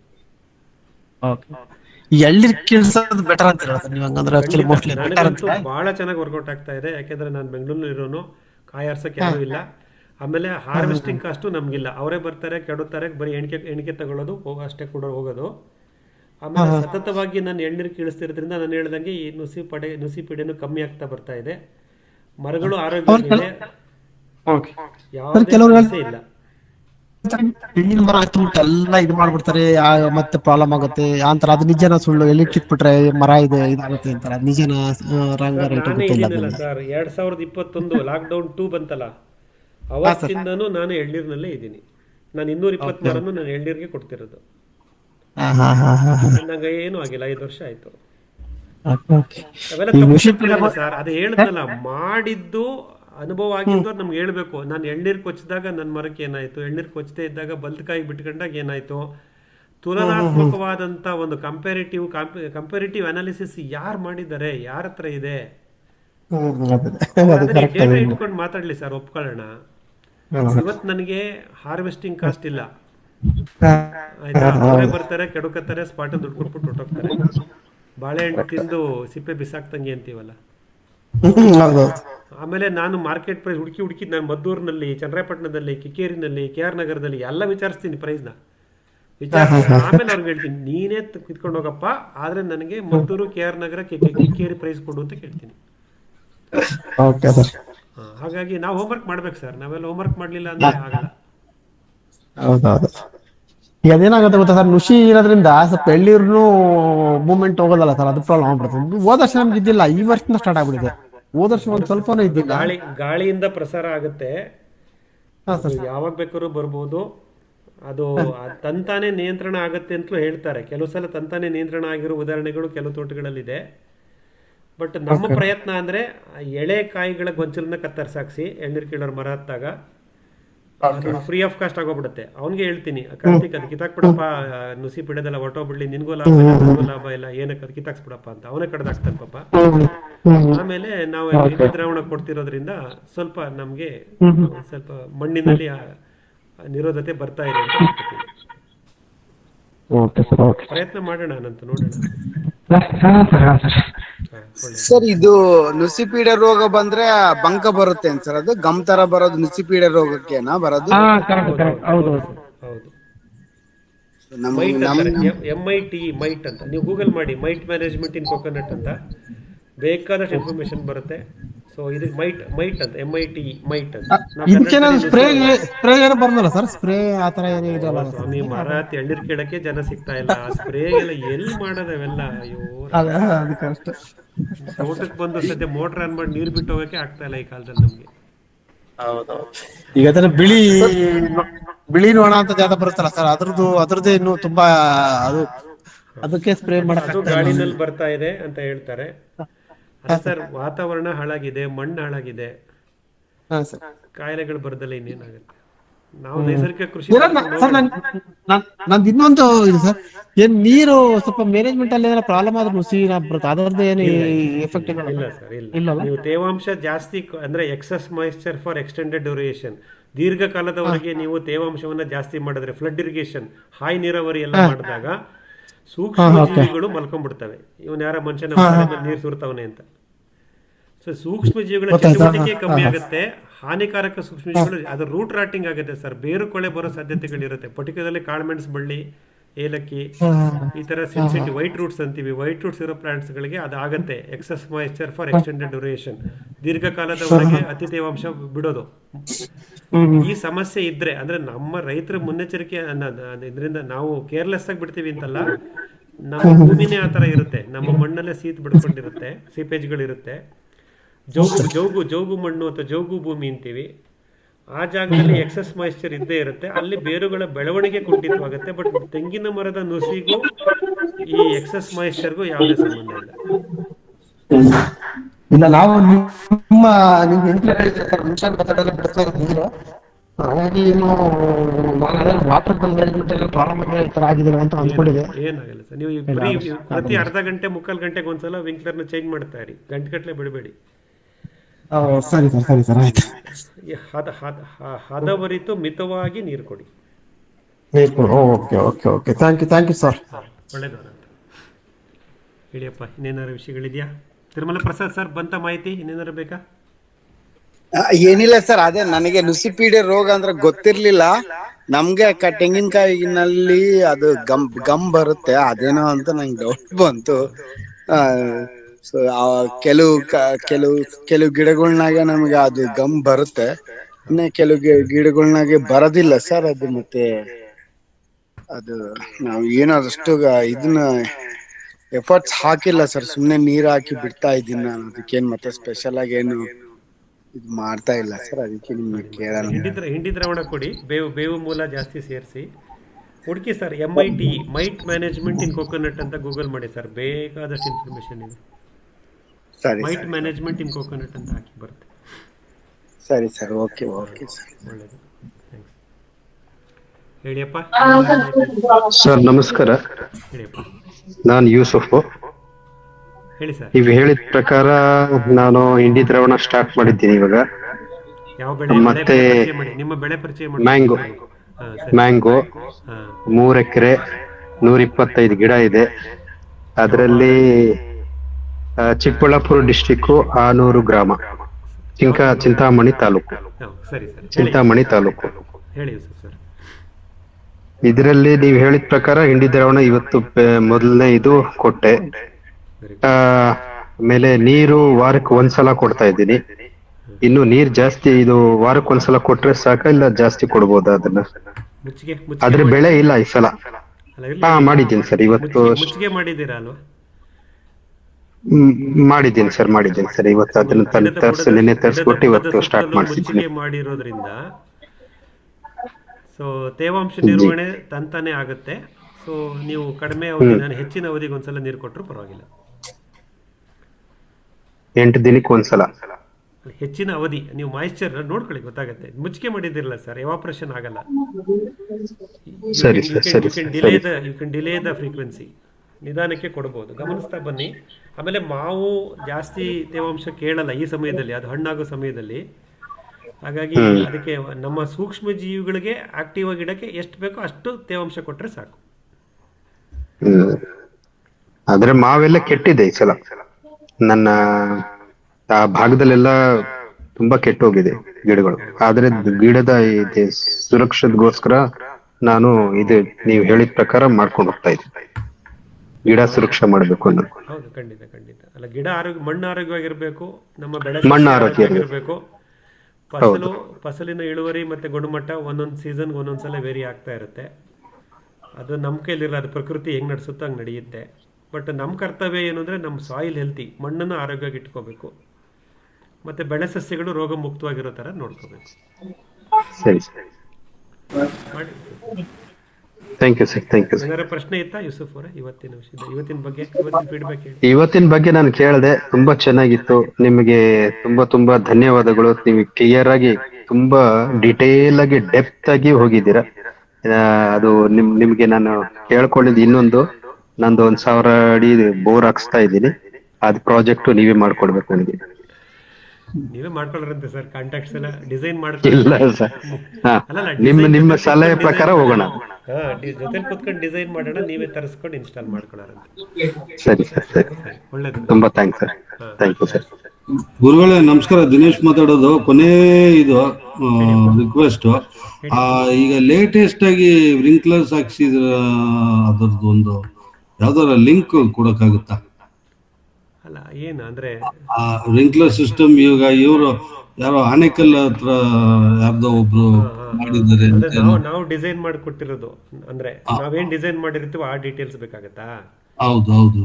ಆಯ್ತು ದಿನೇಶ್ ಅಣ್ಣ, ಕಳಿಸ್ತೀನಿ ಬಿಡಿ, ತೊಂದರೆ ಇಲ್ಲ. ಒಂಚೂರು ನಂಗೆ ವಾಟ್ಸಪ್ಪಲ್ಲಿ ಒಂಚೂರು ರಿಮೈಂಡರ್ ಹಾಕ್ಬಿಡ್ರಿ. ಆಯ್ತು. ಅಲ್ಲ, ನಾನು ಲಾಸ್ಟ್ ವೀಕ್ ಹಾಕಿದ್ದೆ, ನೀನು ನೆಕ್ಸ್ಟ್ ಮಾಡಿದಾಗ ಕೊಡ್ತೀನಿ ಅಂತ ಹೇಳಿದ್ರಿ. ಹೌದಾ? ಇನ್ಫ್ಯಾಕ್ಟ್ ಇವತ್ತು ಒಂದು 280 ವಿಂಕ್ಲರ್ದು ಡಿಸೈನ್ ಮಾಡೋದು ಇಲ್ಲೇ ಪಾಳ್ಯ ಹೋಬಳಿನಲ್ಲಿ. ಅದಿನ್ನು ಡಾಕ್ಯುಮೆಂಟೇಶನ್ ಮಾಡಿ ಕೊಡಬೇಕು ಅವ್ರಿಗೆ. ಅದು ಇನ್ನೊಂದು 2-3 ದಿವಸದಲ್ಲಿ ಡಾಕ್ಯುಮೆಂಟ್ ಮಾಡ್ತೀನಿ, ಫ್ರೆಶ್ ಆಗಿರೋದು. ಆಮೇಲೆ ನೀವು ಒಂಚೂರು ಅಲ್ಲೇ ನೀವು ಬೆಂಗಳೂರು ಸುತ್ತಮುತ್ತ ಕನಕಪುರ ರೋಡಲ್ಲಿ ನಮ್ಮ ವಾಜರಳ್ಳಿ ಮಂಜಣ್ಣ ಅವ್ರ ತೋಟ ಇದೆ, 6 ಎಕರೆ. ಅಲ್ಲಿ 380 ವಿಂಕ್ಲರ್ ಹಾಕಿದ್ದೀವಿ. ಸೊ ನೀವು ಒಂದ್ ದಿವಸ ಬಂದ್ರೆ ಅಲ್ಲಿ ಪ್ರಾಕ್ಟಿಕಲ್ ಆಗು ನೋಡ್ಬೋದು. 2 ಬೋರ್ವೆಲ್ದು ಒಂದೇ ಪೈಪ್ ಲೈನಿಗೆ ಕನ್ವರ್ಜ್ ಮಾಡಿ 8 ಸೆಗ್ಮೆಂಟ್ ಮಾಡಿ 6 ಎಕರೆನ 2.5 ಇಂಚಿನ ಮೇನ್ ಲೈನು, 1.25 ಇಂಚಿಂದು ಸಬ್ ಲೈನು, 1.25 ಇಂಚಿನ ಫೀಡರ್ ಲೈನು ಎಲ್ಲವನ್ನೂ ಮಾಡಿ ವಾಲ್ ಕಂಟ್ರೋಲ್ ಕೊಟ್ಟು ತುಂಬ ಚೆನ್ನಾಗಿ ಡಿಸೈನ್ ಮಾಡಿದ್ದೀವಿ. ವರ್ಕ್ ಆಗ್ತಾ ಇದೆ. ಸೆಪ್ಟೆಂಬರ್ 20ನೇ ತಾರೀಕು ನಾವು ಕಂಪ್ಲೀಟ್ ಮಾಡಿದ್ದು. 6 ತಿಂಗಳಾಯ್ತು, ಆಲ್ಮೋಸ್ಟ್ 5-6 ತಿಂಗಳು. 320 ವಿಂಕ್ಲರ್ಗಳಿದೆ. ಮತ್ತೆ ಬಾರ್ಡರ್ಗೆ ಬೇರೆ ಡಿಸೈನ್ ಮಾಡಿದ್ದೀವಿ, ಜೀವಂತ ಬೇಲಿ ಮಾಡಬೇಕು ಅಂತ. ಕಗ್ಗಲಿಪುರ ಅಂತ ಸರ್, ನಮ್ಮ ಇದರಿಂದ ಕನಕಪುರ ರೋಡ್ ಬನಶಂಕರಿ ಅಮ್ಮನ ದೇವಸ್ಥಾನದಿಂದ ಒಂದು 8 ಕಿಲೋಮೀಟರ್ ಕಗ್ಗಲಿಪುರ. ಯಾವ್ದು ಕಾಂಟ್ಯಾಕ್ಟ್ ಡೀಟೇಲ್ಸ್ ಕೊಟ್ಬಿಡಿ. ಒಂದ್ಸಲ ಆ ತೋಟಕ್ಕೆ ಭೇಟಿ ಮಾಡಿರಿ, ಅಥವಾ ನಾನು ಹೋಗ್ತಿರ್ತೀನಿ ರೆಗ್ಯುಲರ್ ಆಗಿ. ನೀವು ಯಾವಾಗ ಹೋಗ್ತೀರಾ ಹೇಳಿ, ಅಲ್ಲಿ ನೀವು ನೇರವಾಗಿ ಲೈವ್ ಆಗಿ ನೋಡಬಹುದು ಆ ಡಿಸೈನ್ಗಳೆಲ್ಲ. ಮತ್ತೆ ಡಾಕ್ಯುಮೆಂಟೇಶನ್ ಇರೋದು ಕಳಿಸ್ಕೊಡ್ತೀನಿ, ಏನ್ ತೊಂದರೆ ಇಲ್ಲ. ಆಯ್ತು, ಮಾಡಿಸಿದ್ದೀನಿ ಶರಣ, ಮಾಡಿಸಿ. ಹೇಳಿಯಪ್ಪ, ಇನ್ನೇನಾರು ಇದೆಯಾ?